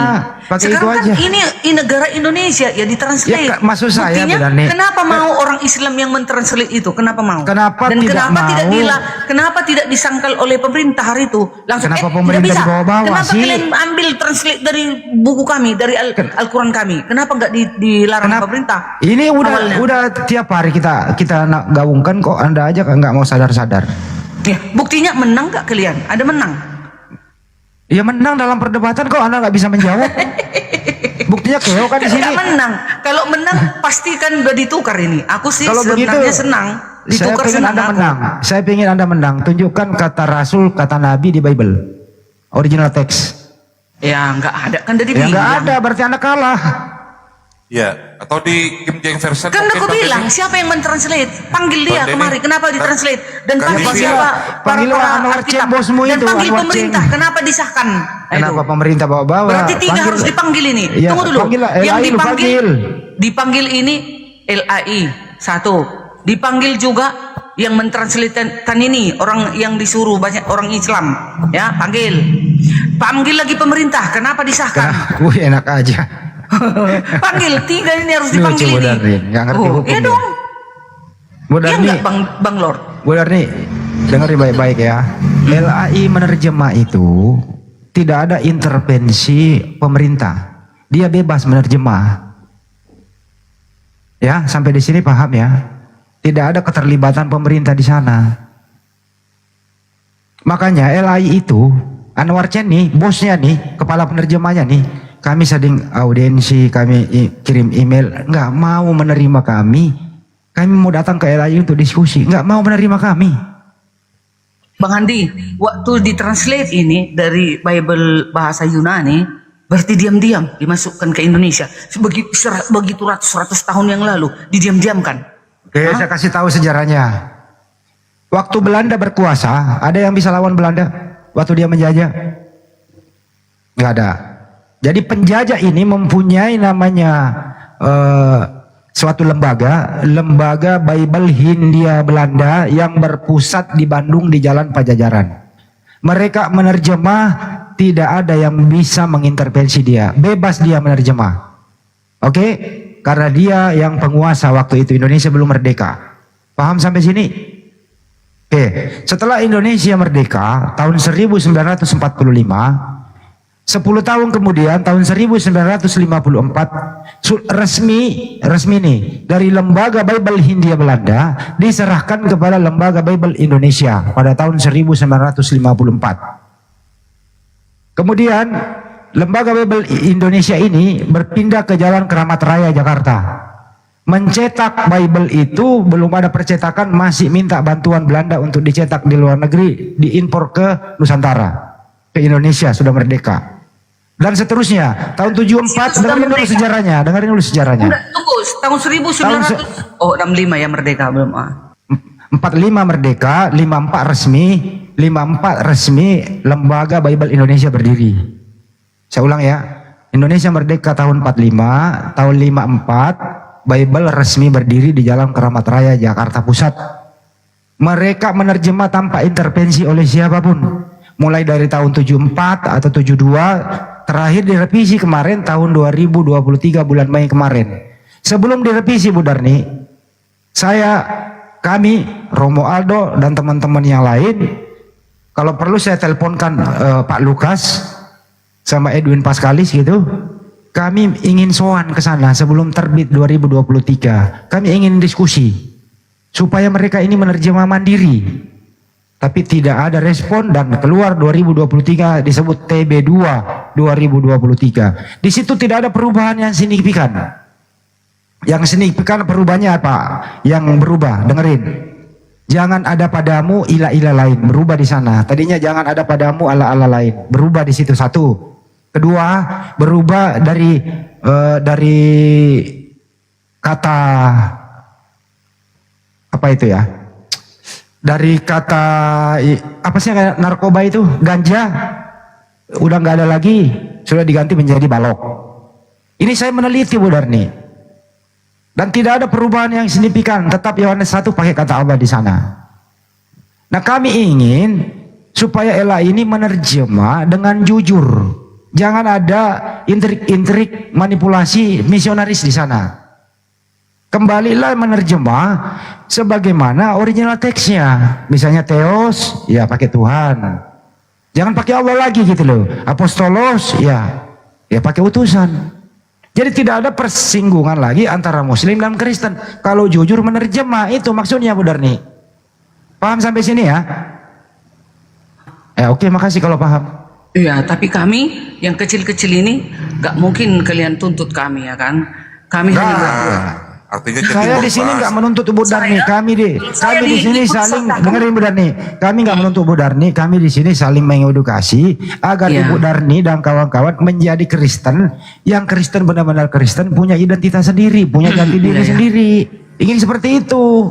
Kalau Bu Darni diajak salah satu diberikan untuk mengganti nama Allah menjadi Elohim, aku salah satu.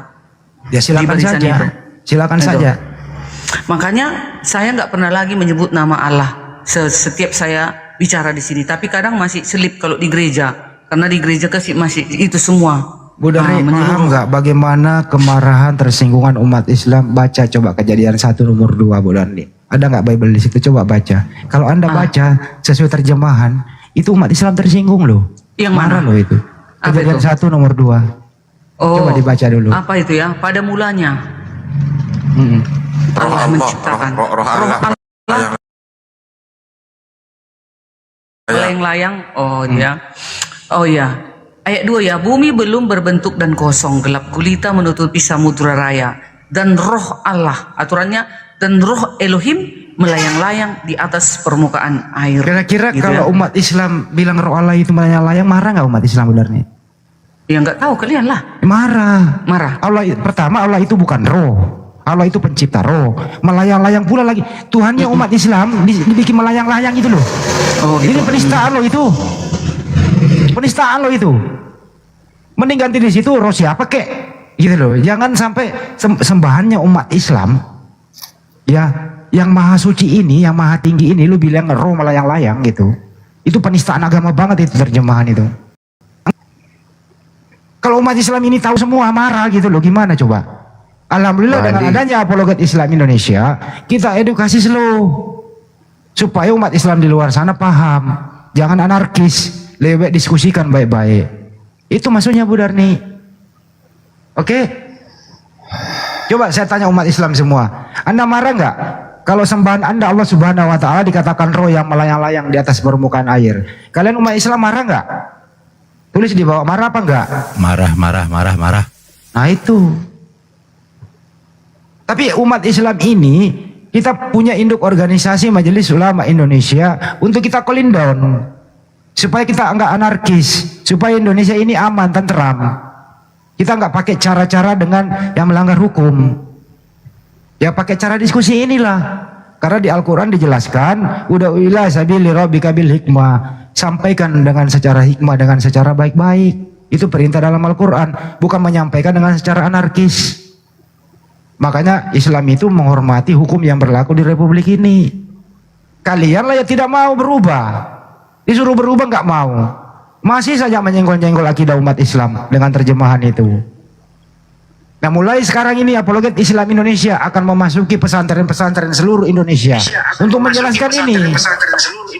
Saya nggak bisa ngebayangkan nanti berisik. Saya nggak bisa membayangkan nanti kalau para santri mengetahui ini, mereka marah bagaimana? Kenapa berisik sih? Bayangin nanti kalau apologet Islam Indonesia ini kita udah mulai masuk ke pesantren akan membawa Bible, kita bedah buku di sana, marah mereka. Itu loh. Untuk itu ya mari kita cooling down. Tolonglah LAI mudah-mudahan mendengarkan ini, dirubahlah itu, jangan singgung-singgung lagi, apalagi sembahannya umat Islam lu bilang melayang-layang. Waduh. Bang Hendi. Bagaimana? Coba, ya. Silakan.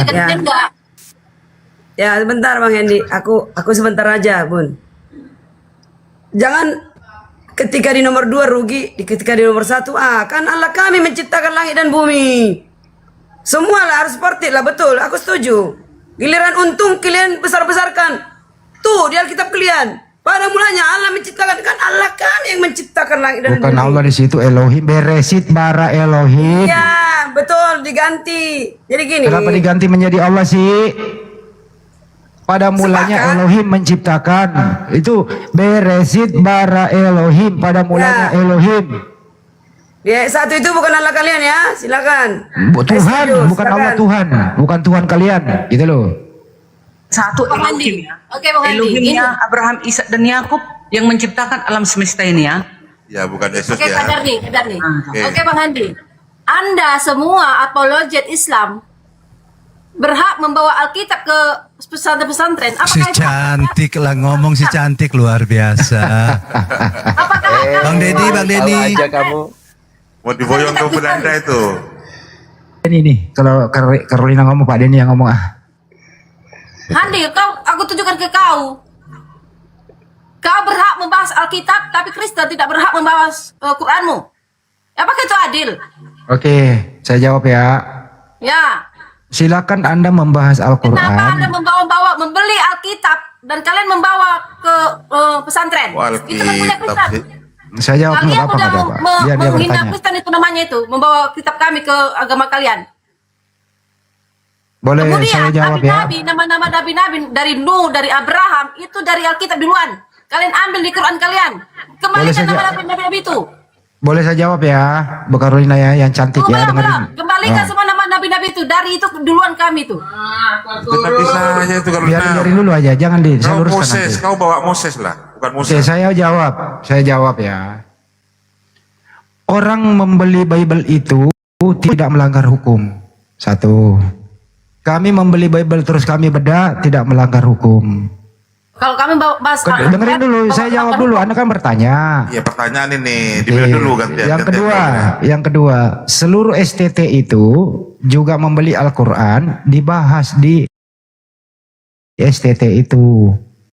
Sekarang banyak STT udah kebablasan nih, udah keciduk, sekarang mingkem kaku gitu ya.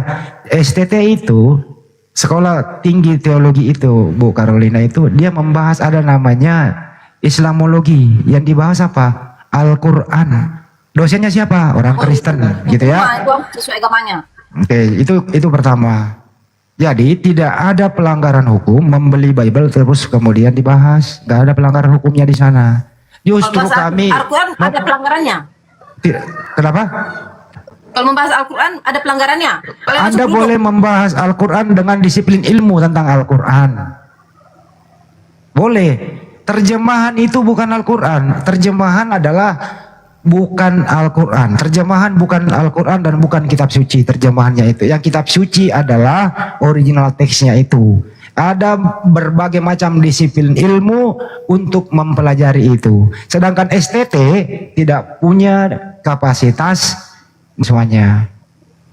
Ya. Tebal, berarti kau ini nggak adil kau. Agamamu nggak boleh dibahas orang. Agama orang kau bebas. Boleh, saya bilang boleh Anda bahas, tapi disiplin ilmu apa yang Anda mau bahas? Al-Quran. Kami juga gini, kalian juga gini. Kalian boleh membahas Alkitab, tetapi disiplin ilmu juga. Alkitab yang kita bahas ini kan bahasa Indonesia gampang. Ya udah, Justru kami Muslim ini berusaha mempelajari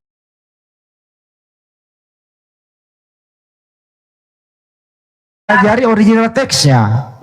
Bahasa Malah pendeta-pendeta ini lari. Makan sekarang ini nggak harus bahasa Arab dia. Udahlah Bu Carolina, Anda nggak nyampe ilmunya ke sana. Saya serahkan ke Pak Denny kalau Bu Carolina deh. Tidak adil kalian semua. Pak Denny silakan. Pak Denny silakan. Apa rencana Anda selanjutnya Pak Denny? Agamamu dan bahasanya pun tidak boleh kalian gunakan. Pak Denny Pak Denny tindakannya apa nih Pak Denny? Ke Ibu Carolina. Silakan Pak Denny. Apakah versi KJV nama kitab sucinya Alkitab Pak Denny? Silakan, itu aja dulu dasarnya. Silakan.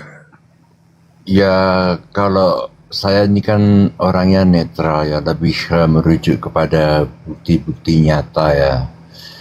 Jadi kalau kita khusus kata Alkitab itu saya bisa menjelaskan begini.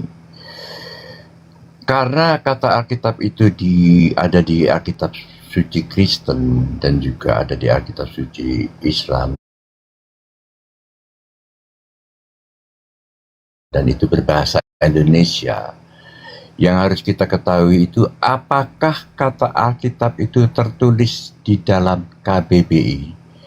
Kalau tertulis di dalam KBBI, di KBBI tertulis artinya apa Alkitab itu. Silakan diselidiki masing-masing dan Anda nanti bisa mengambil kesimpulan. Saya tanya ke Pak Denny. Pak Denny, di luar negeri ada Alkitab nggak? Nggak ada. Itu. Hanya di Indonesia loh pakai Alkitab. Ya. Bible dengan Alkitab beda arti. Tahu artinya Bible? Ibu Darni tahu nggak arti Bible apa? Kau orang apa Bang Andi? Kau orang apa? Dulu Bu Carolina dulu. Ibu Carolina dulu. Bible artinya tahu nggak Ibu Darni arti Bible apa? Artinya ini. Suci yang menjadi pusat bagi umat Kristen Yahudi. Ya, kata ini berasal dari bahasa Yunani. The Biblia. Yang berarti buku-buku. Kumpulan buku-buku.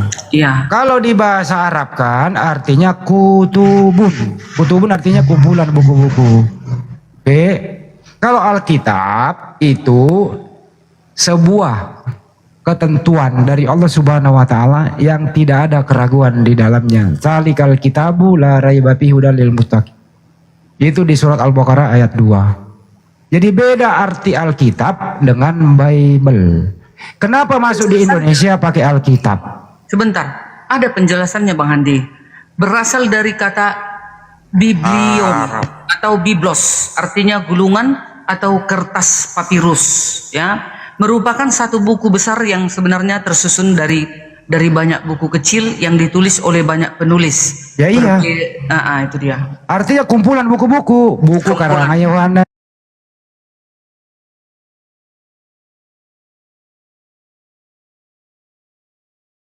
Kalau mau di bahasa Arab kan, kumpulan buku-buku artinya kutubuh. Nah, kumpulan buku-buku di dalam Bible berisi Taurat, Zabur, dan Injil. Ya silakan saja, tapi jangan pakai nama Alkitab. Pakai nama aja kutubun. Kalau mau diarabkan, dengerin benar nih. Kalau mau diarabkan, ya pakai kutubun atau Al-Kutub. Kalau tidak mau diterjemahkan, ya pakai Bible aja udah selesai.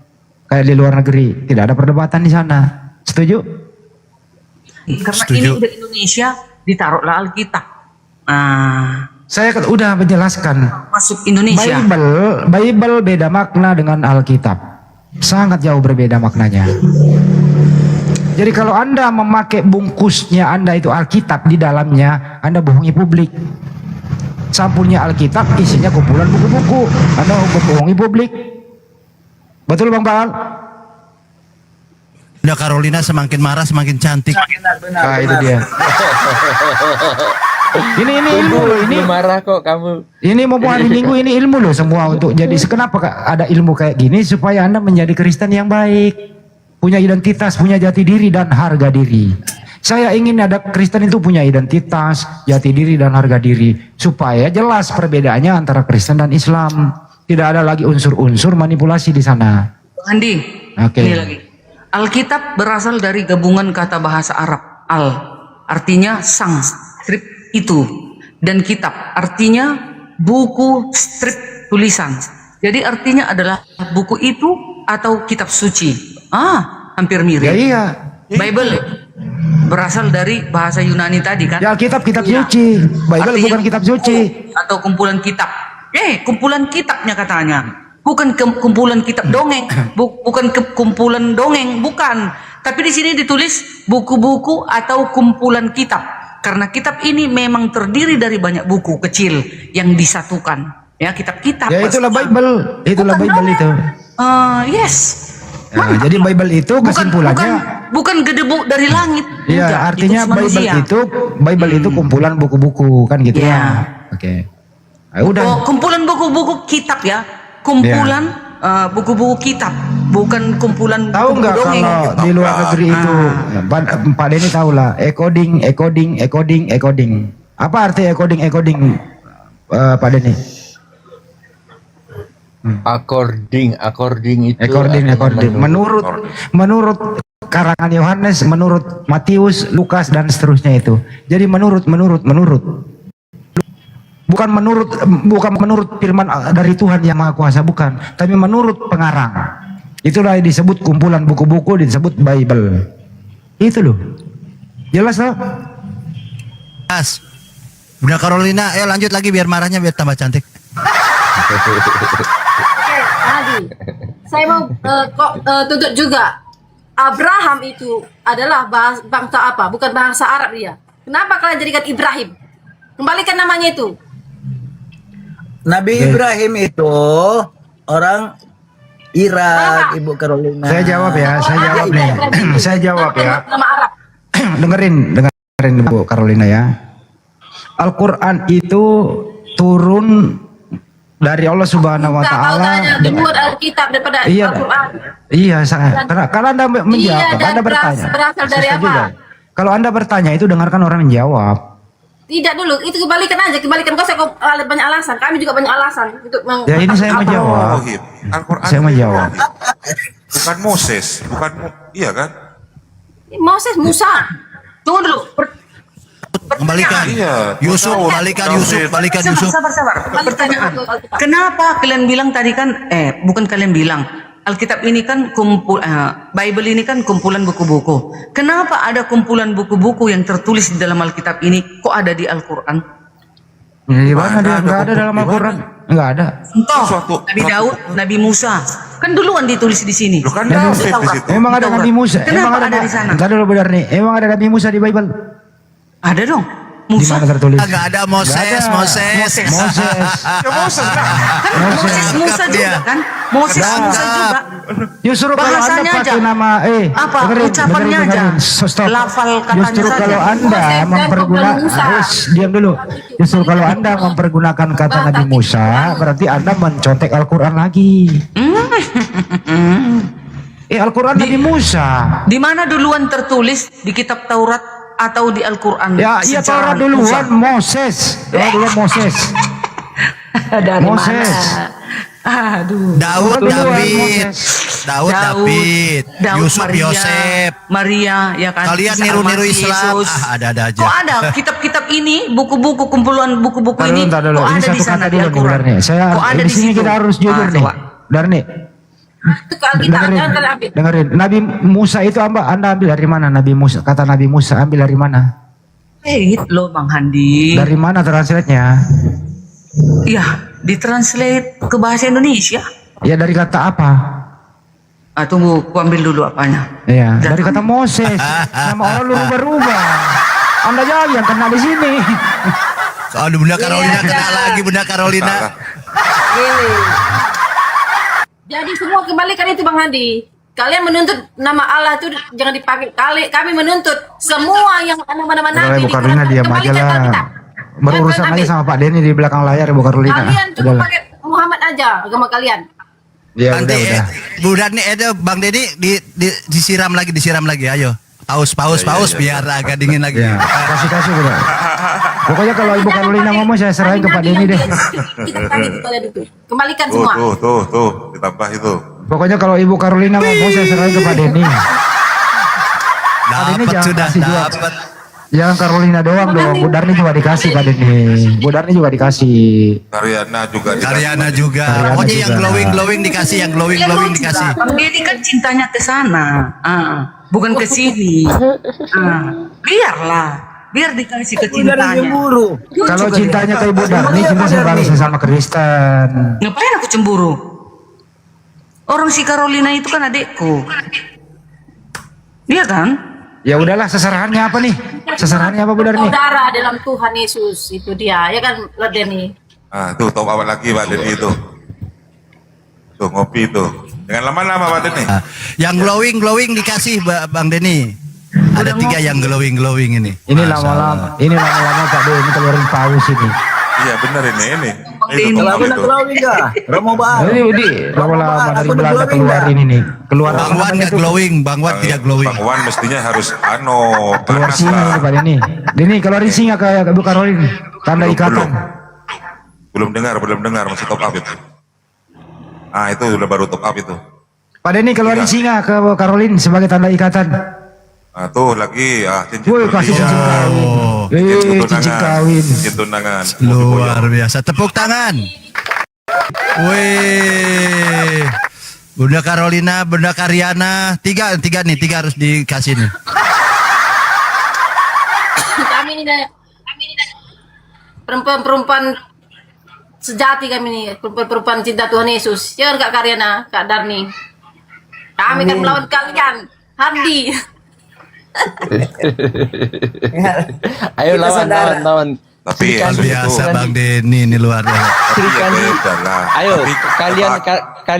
kalian lawan Sri Kandi. Kata Karyana Pak Denny. Sekarang kutanya kok Bang Handi. Yesus itu punya Tuhan. Iya kan? Kutanya kok Bang Handi.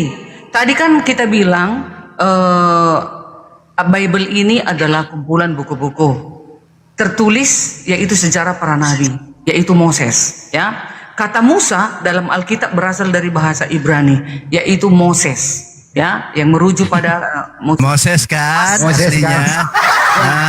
Mari keluar dari air yang bagaimana? Kenapa ada cerita ini? Kenapa ada kisah ini di Al-Quran? Dari mana itu dapat? Saya jawab. Silakan. Al-Quran itu mandiri, independen, bersumber dari yang maha suci, maha tinggi Allah Subhanahu wa Ta'ala. Al-Quran diturunkan melalui malaikat Jibril kepada Nabi Muhammad SAW, mengkisahkan nabi-nabi sebelumnya. Jadi Al-Quran murni datanya dari Allah, tidak melalui proses penyelidikan dan copy paste. Pertanyaan kedua, Ya. di dalam Taurat sudah terjadi penciptaan alam semesta ini, oke? Kenapa ada di Al-Quran lagi penciptaan yang kedua? Berbeda pula itu. Oke. Jawab. Al-Quran menjelaskan bahwa Allah Subhanahu wa taala yang menciptakan langit dan bumi. Jelas di dalam Al-Quran. Al-Quran itu mandiri. Berarti Al-Quran Allah itu kita murni ini dari Allah. 2 kali menciptakan gitu. 2 kali Tidak menciptakan. ada 2 kali menciptakan, nggak ada. Buktinya di Taurat diciptakan Adam dan Hawa itu diciptakan dari apa? Dari debu dan Allah Subhanahu wa taala memberikan kisah, memberitahu kepada Nabi Muhammad bahwa ada nabi-nabi sebelum kamu, yaitu Nabi Musa, Nabi Iya, Adam, kenapa Nabi berbeda? Ibrahim. Kenapa berbeda ceritanya Ya, di dalam memang- Bible penciptaan ya, dengan memang di berbeda dalam di Al-Quran Bible. penciptaan? Di Bible itu sudah ada campur tangan manusia sehingga di dalam kejadian 1 sudah error, tidak masuk akal logika manusia dalam proses penciptaan. Al-Quran yang meluruskan. Coba baca kejadian 1. Di situ sangat-sangat error. Kenapa? Di hari pertama sudah terjadi siang dan malam, di hari keempat baru diciptakan matahari. Apa yang menerangi siang dan malam di hari pertama? Matahari belum diciptakan. Error, makanya Al-Quran datang meluruskan. Tuhan itu cahaya, bro. Makanya Al-Quran datang meluruskan. Setuju ya umat Islam? Setuju. Tuhan cahaya. Makanya dibilang cahaya yang tak terhampiri. Coba kita bahas kejadian 1 benar nih. Apa yang menerangi di hari pertama siang dan malam, sedangkan matahari diciptakan di hari keempat? Cahaya Tuhan. Hah? Cahaya Tuhan. Cahaya Tuhan. Apa itu? Mendaki. Apa yang menerangi? Coba Ibu Darni baca kejadian 1 deh. Sampai Orang habis. apa kok? Pada mulanya Allah menciptakan langit dan bumi. Bukan. Terus?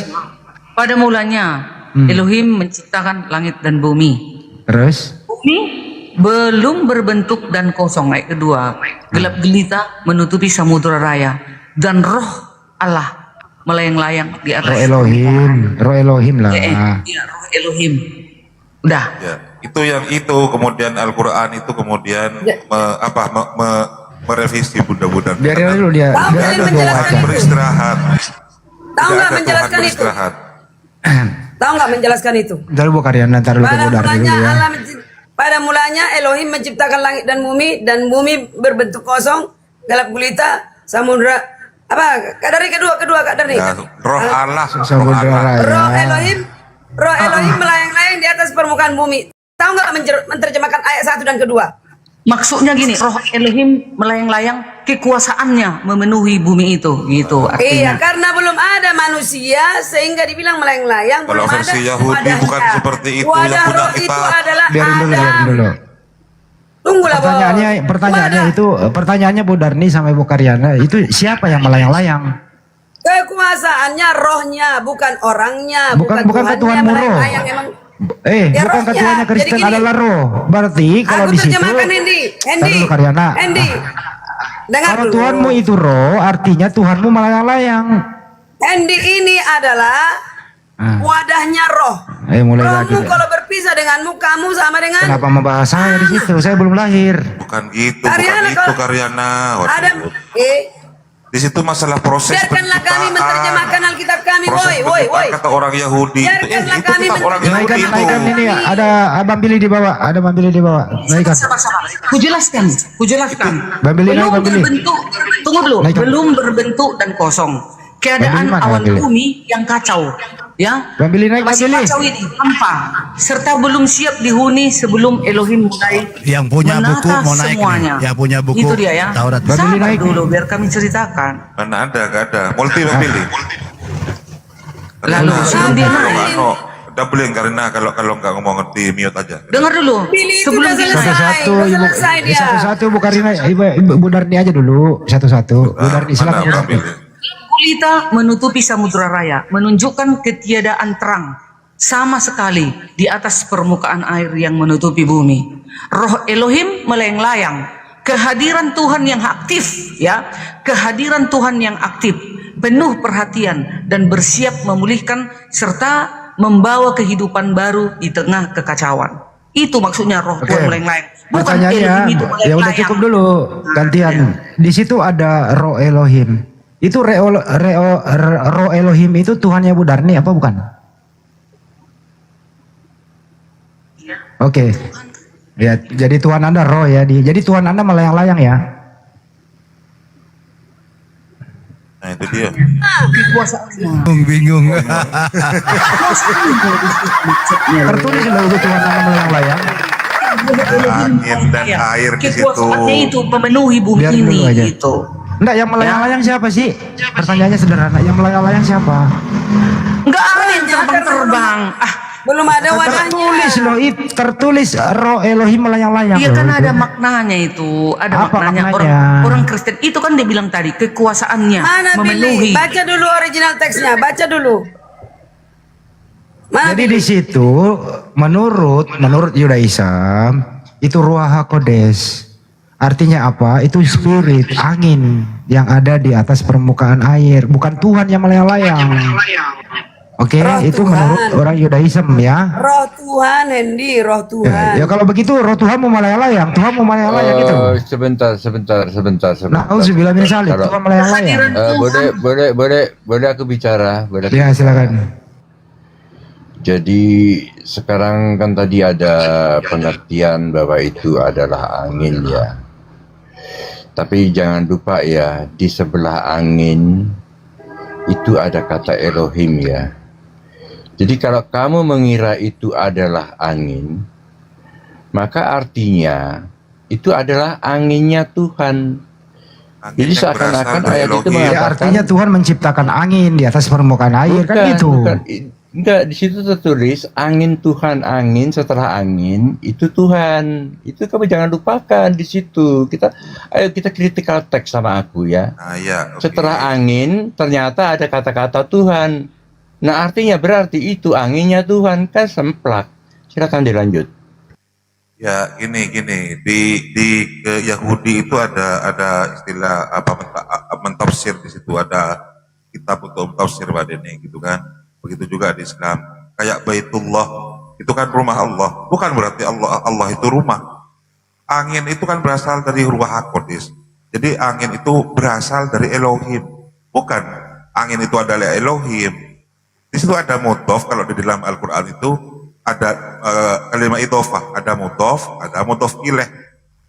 Begitu, makanya Anda kalau mau baca Al-Quran harus tahu disiplin ilmu, katanya Bang Hendy tadi itu kan. Baitullah, kalimatullah, Bait ruhullah. L, kalau Nah, di sana bait A, bait L. kemudian rumah itu adalah Oke, Allah, sekarang bukan. kita lanjut ke berikutnya Bu Darni. Kita lewati udah itu ya. Coba baca selanjutnya, di hari pertama terjadi apa? Silakan. Dibuka mic-nya Bu Darni. Sama-sama kita belajar ya. Apa aku baca ini? Ya. 3. Lanjut. Silakan. Ya, ayat ketiga, berfirmanlah Elohim. Terima kasih Bang Lord. Jadilah terang, lalu terang itu jadi. Dah. Terus? Apa Bang Handi ditanya? Terus baca lagi terus. Ayat 4, Elohim melihat bahwa terang itu baik, lalu dipisahkannya lah terang itu dari gelap. Ayat 5, dan Elohim menamai terang itu siang, dan gelap itu malam. Jadilah petang dan jadilah pagi, itulah hari pertama. Oke. Pertanyaannya, di situ hari pertama sudah ada siang dan malam. Di hari pertama ya. Betul Bu Darni? Itulah hari pertama. Betul? Oke. Pertanyaannya, apa yang menerangi siang dan malam di hari pertama?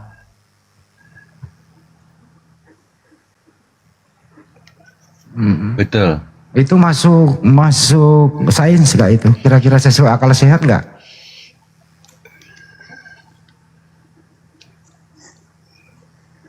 Soalnya di hari keempat itu baru diciptakan. Hanya dengan kaitkan sains dengan ketuhanan, bro. Ntar dulu. Jangan Kalau di kaitkan keempat, sains. Di hari keempat, saya lagi yang ngomong, ntar dulu. ya benda-benda penerang. Di hari keempat itu diciptakan benda-benda penerang seperti bulan dan matahari. Pertanyaannya sekarang ini, di zaman modern ini yang menerangi siang dan malam apa Bu Darni? Ini lampu lah menerangi. Yang menerangi malam bulan, yang menerangi siang apa?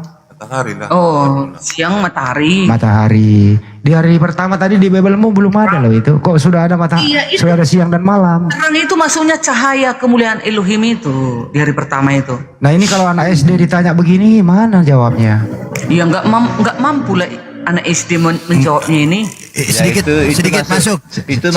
Itu masuk ke dalam ranah keajaiban Tuhan itu. Sedikit masuk ya teman-teman. Sebenarnya Bible ini mudah loh memahaminya. Di ayat 5 ini begini. Dan Elohim menamai terang itu siang. Bukan terang itu Elohim. Gampang kok. Terang itu siang. Dia bilang, kenapa terang itu adalah Elohim? Kau robah-robah lagi. Dan gelap itu malam. Jadi terang itu bukan Elohim di situ. Terang itu dijelaskan di situ. Dan Elohim menamai dia terang itu siang. Gampang Bible. Kenapa kau robah jadi Elohim? Gitu aja, maaf ya.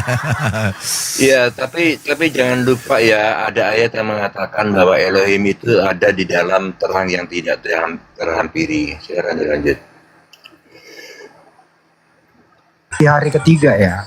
Itu di hari ketiga Bu Dardi. Entar dulu Bu Karolin. Bu Karolin Anda menyimak aja dulu. Dengerin. Di hari ketiga itu memisahkan daratan dan lautan serta sudah banyak tumbuh-tumbuhan. Gitu ya. Jadi sudah banyak tumbuh-tumbuhan, orang udah panen begitu. Pertanyaannya, bisa nggak tumbuh-tumbuhan itu subur menghasilkan buah tanpa ada matahari? Gini ya, tadi kan di hari pertama kan terang, kan gitu. Penciptaan terang, Elohim berfirman supaya terang itu jadi, dan terang itu langsung ada pada saat itu ya kan, langsung ada terang. Jadilah terang, kan katanya. Kalau di penciptaan keempat, menciptakan benda-benda itulah diciptakanlah bulan, diciptakanlah ini, diciptakan ini, gitu. Ini loh. Dalam struktur 6 hari penciptaan di Bible Anda ini, di sini tidak sesuai dengan ilmu pengetahuan. Kenapa? Ini hanya doktrin. Hari pertama sudah ada siang dan malam. Hari ketiga sudah tumbuh-tumbuhan pada subur. Hari keempat baru diciptakan matahari. Pertanyaannya, masuk akal nggak tuh? Ada siang dan malam, tumbuh-tumbuhan udah pada subur, belum ada matahari. Masuk akal nggak? Ini pemisahan waktu loh Bang Handi. Nah ini pertama. masuk akal nggak Tunggu tuh? dulu, sabar. Pemisahan waktu itu, Elohim memisahkan terang dari gelap. Lalu menamai terang itu siang dan gelap itu malam. Itulah hari pertama. Itu yang diciptakan, belum benda-bendanya, belum bulan, belum bintang. Di penciptaan keempat barulah bintang diciptakan. Bulan benda-bendanya. Penulis ini kayaknya ilmunya nggak nyampe deh itu waktu itu. Penulis ini. Kenapa ada siang dan malam di hari pertama? Di hari ketiga kenapa sudah ada tumbuh-tumbuhan pada subur, sudah pada panen? Matahari diciptakan belakangan. Pertanyaannya, apa yang membuat siang dan malam itu? Apa yang membuat tumbuh-tumbuhan ini pada subur, sedangkan matahari dan bulan belum diciptakan? Apa kira-kira? Tumbuhan tidak akan tumbuh, tumbuhan tidak akan tumbuh kalau tidak ada matahari. Gampang kok. Ya itu. Kalau yang ini biar aku yang jawab kalau yang ini. Jadi begini ya, pada hari ketiga Tuhan itu menciptakan tumbuh-tumbuhan, artinya itu tumbuh-tumbuhan itu segar. Setelah itu hari berikutnya Tuhan baru menciptakan matahari. Karena menurut kita harus tahu bahwa tumbuh-tumbuhan yang segar itu tidak mungkin mati dalam waktu 1 hari. Gitu. Silakan dilanjut. 1 hari ini enggak 1 hari loh. 1 hari itu 1000 tahun loh itu. 1000 tahun dalam perbandingan. Bukan 1 hari 1 kali 24 jam di sini gitu. Ya, menurut scholar-scholar Kristen itu 1 hari itu bukan 1 kali 24 jam, tapi 1000 tahun. Tuhan gitu 1000 tahun. 1000 tahun. Artinya hari Tuhan ini bukan 1 hari manusia. Ya, artinya itu juga betul, kalau ditarik tapi di sini, itu... dengerin dulu Pak Denny. Kalau ditarik di sini ada 1000 tahun orang panen mau nikmati tumbuh-tumbuhan. Ada 1000 tahun ada siang dan malam, tidak ada matahari dan bulan. Ini masuk akal nggak? Ya gini loh.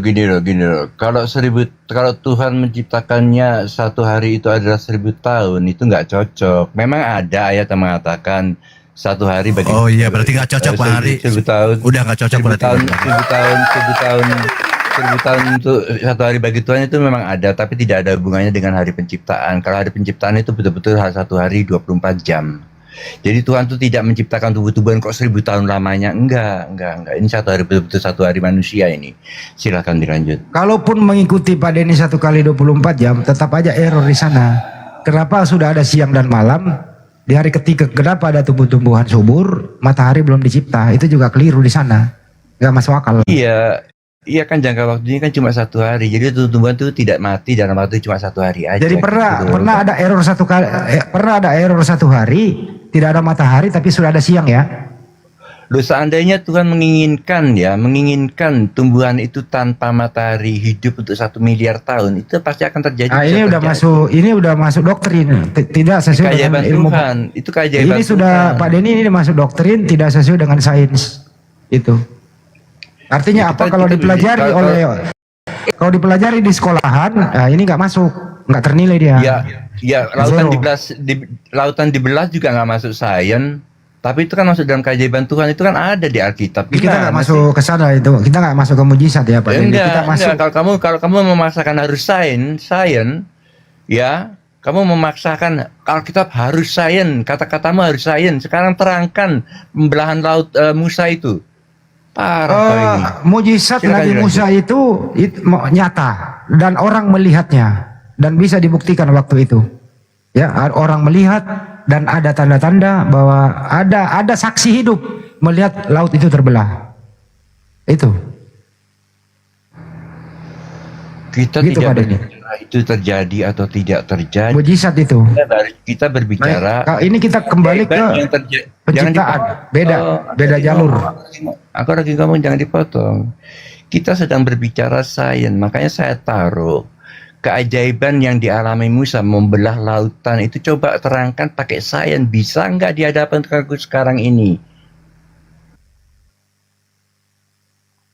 Kalau untuk mukjizat itu kekuasaan ya sang pencipta memberikan kelebihan kepada Nabi Musa untuk membelah lautan.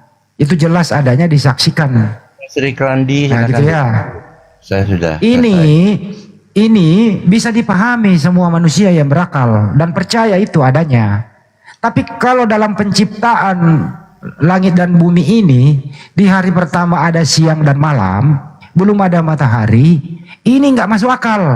Itu maksudnya Pak Denny. Kalau mujizat masuk akal, kenapa orang menyaksikan sendiri? Jadi nggak apple to apple Pak Denny, mujizat dengan penciptaan alam semesta ini nggak apple to apple, itu loh maksudnya. Penciptaan kan belum ada manusia, jadi itu kan memang masanya Tuhan, hanya Tuhan yang ada di situ. Ya Pak Denny hadapi itu Bu Carolina. Pak Denny di situ. Pak Denny ngomong tuh, Bu Carolina yang ngomong. Karena tidak ada yang menyaksikan, dibuktikan dengan sains.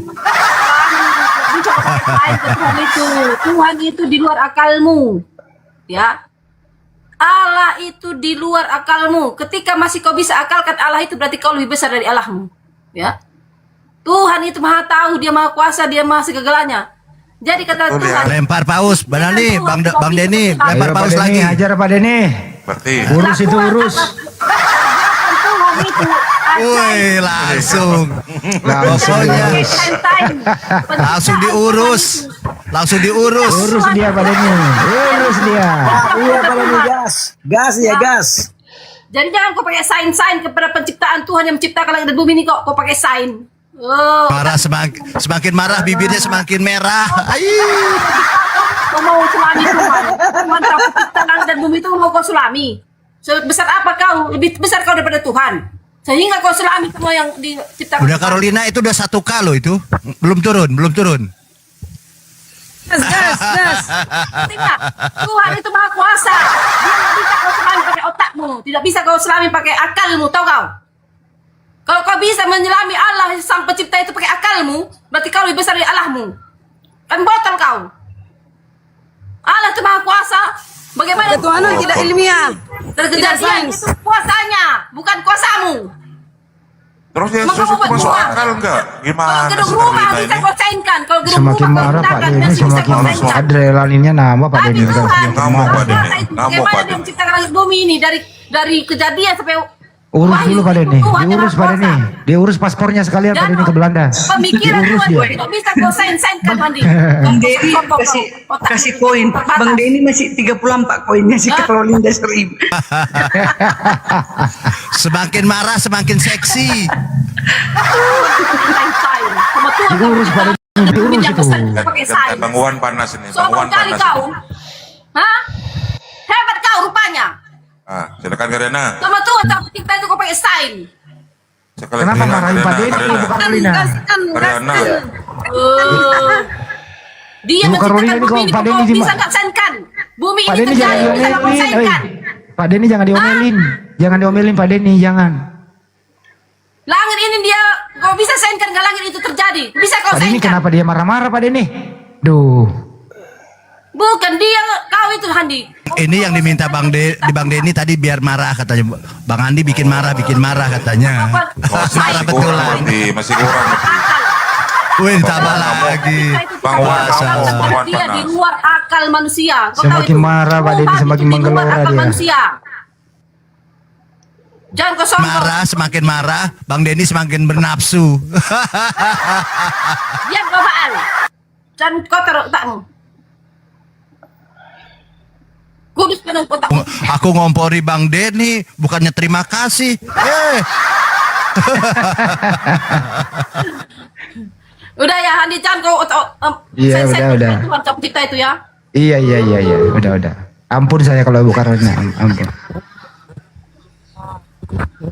Makasih Pak. Oke, terima kasih ya. Kasih tahu Bapak Iya, Denny, itu rambut kenapa dimerah-merahin Pak Denny tanya, kenapa dimerah-merahin? Asli katanya Bang Hendi. Masa asli kayak gitu? Jadi memang pada Asli Bang intinya Arif, itu kritiknya yang asli, kritiknya yang asli. Kalau chatnya chat sendiri, harga 5.000. Nanti naik lagi, lembut lagi. Memang pinter cewek ini mancing-mancing Bang Denny ini pinter sekali nih, ahli nih. Iya, jadi pada kesimpulannya ya, kalau saya menyimpulkan itu bahwa kalau kita berbicara tentang ketuhanan dan keajaiban dan mujizat Tuhan itu tidak bisa disainkan. Memang ada yang cocok dengan sains, tapi ada juga yang tidak bisa dibongkar atau dibuka oleh sains. Seperti contohnya penciptaan ini, penciptaan itu, lautan dibelah itu kan nggak kalau disainkan itu kan nggak masuk akal. Itu harus kita ketahui. Memang benar boleh masuk sains, tapi kalau kita berbicara tentang Tuhan itu maha ajaib. Dia bisa melakukan sesuatu yang tidak bisa kita pikirkan. Nah, itu di luar nalar kita, itu di luar sains. Tapi kalau Al-Quran terbukti Pak Denny bahwa Allah itu kemudian berkuasa untuk memisahkan air tawar dan air asin kan? Ada kok teori Big Bang kok jelas. Teori Big Bang itu, teori Big Bang Pak Denny. Itu kan kekuasaan Tuhan. Itu kan di luar Iya. sains seperti itu. Di dasar ini laut gitu kan ada bara api Iya, yang kok bisa? menyala-nyala. Setelah Iya, diteliti kan betul. gitu kan? Setuju, betul, setuju. Begini Bang Arif. Saya juga Ngomong lagi lu Bob, nanti lu Bob. Bob, kalau sudah diturunkan, turun naik kau Bob. Siapa yang nurun Bob? Kita Bob. Bumi ini ada periode zaman es sebelum Zaman es ini. Pak, kasihan lah Pak. Zaman es. Kau pikir ini fisik kah? Lagi. Dia lagi ngomong. Boleh lah kasihan. Boleh, Iya, Bobten boleh. kasihan. Bobten lucu orangnya, baik Tidak orangnya. menghujat dia. Bobten baik orangnya. Nggak boleh gitu. Enggak sinyalnya. Bobten baik, Sinyalnya. Bobten baik orangnya. Sinyalnya. Siapa Bob yang nurin Bob? Ya matahari kan diciptakan di hari ketiga. Nggak, sama. Sebelumnya kan ada periode Yang zaman menurunkan ini, matahari belum ada gitu. matahari kan. Nah, periode Kok ada onde-onde? masa Adam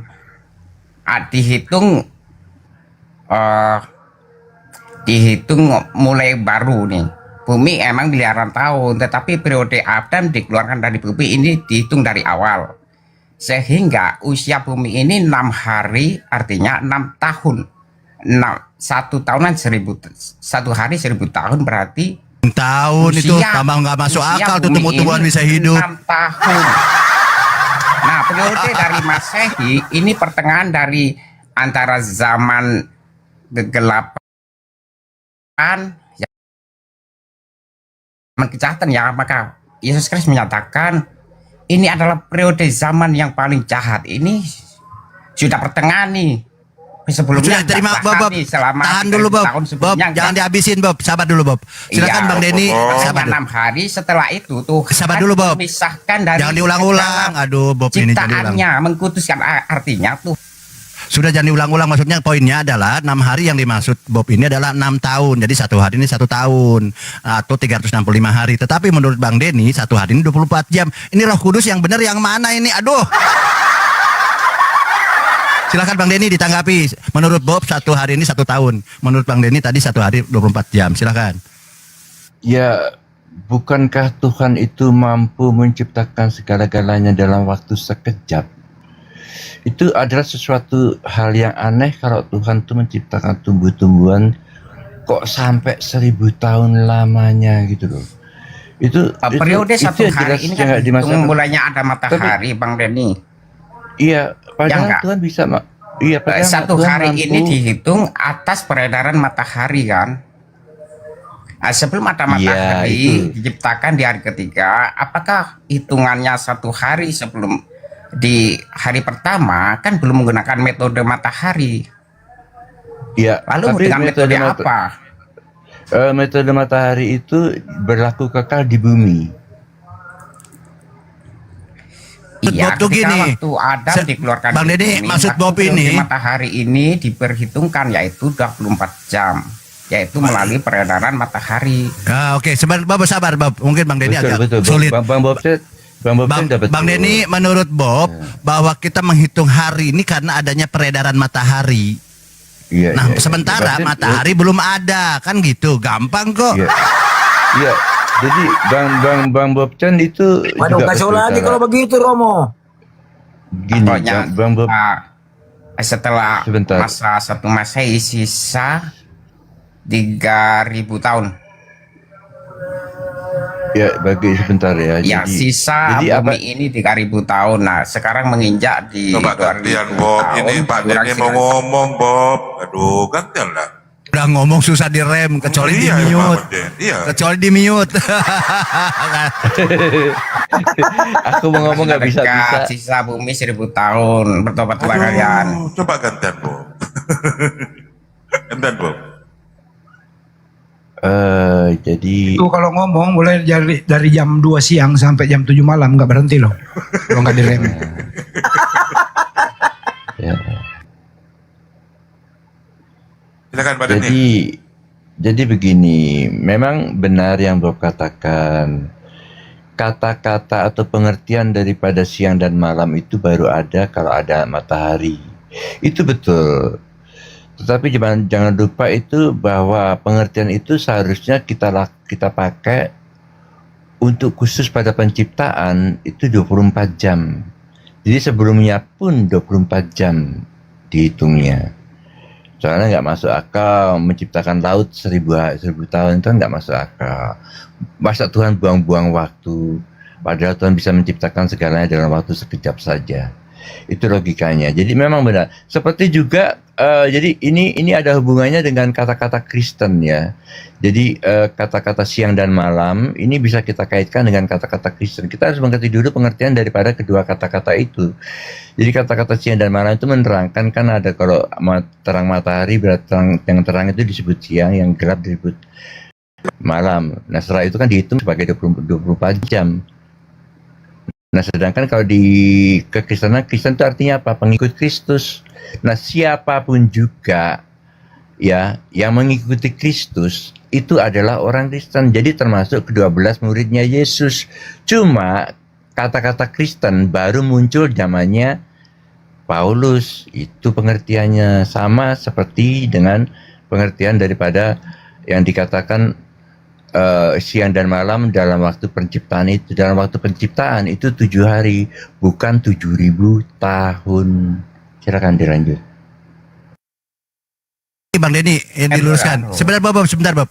Yang dimaksud ini Bob memang berdasar sains. Maupun jam, maupun hari, maupun minggu ini tetap ngitungnya dari peredaran matahari. Bulan, ya. Betul. Ya.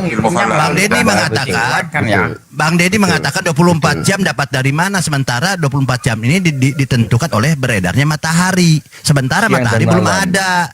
Luar biasa Bob, pintar sekarang Bob. Bukan begitu. Itu dari Adam dikeluarkan dari Eden karena Tuhan berkata begini, pada hari ini juga engkau akan mati. Nah, pada satu hari ini nggak langsung mati kan, entah sisa berapa jam, 930 kan begitu. tahun. Ketika 930 dikeluarkan, ini satu hari di Eden loh. Sisa Adam, umur Adam berapa? 987 tahun, berarti pada 33 jam di Eden itu sama dengan 33 tahun di 33 jam di 33 hari di bumi sama dengan 33 tahun di Eden. Ketika dikeluarkan, Masalahnya eksekusi sisa itu di Eden. Masalahnya eksekusi itu di Eden. sisa satu hari Adam bisa 987 hari tahun. Kalau firmannya itu di Eden, ya jelas berlangsungnya juga di Eden mestinya Bob. Matinya juga di Eden. Gitu Bob. Karena di Eden manusia gak bisa mati, sisa satu hari ini Adam harus keluar dari Eden.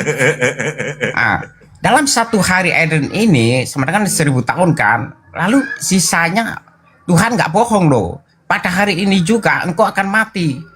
Nah,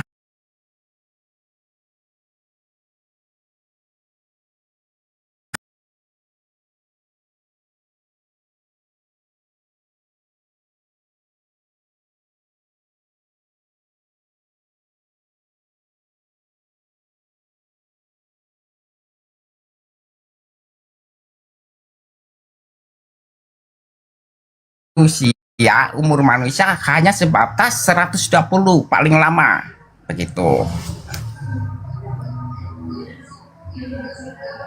Sudah jelaskan, aku turunlah. Nanti aku nggak bicara dengan bibir, tapi aku akan seperti kilat untuk mencuri. Tuh, Bob, yang kamu terangkan, akan mencuri. Bob, yang kamu keterangkan itu semuanya betul, bagus. Loh, kok kemana dia lari? Loh. Gak ada.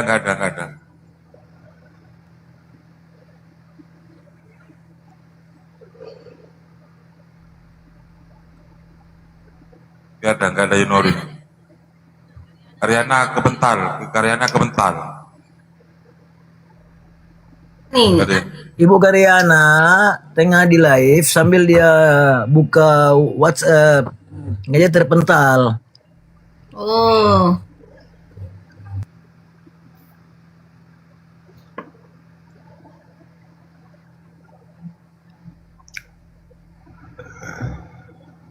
Kalau dari Menteri Keuangan Indonesia siapa namanya?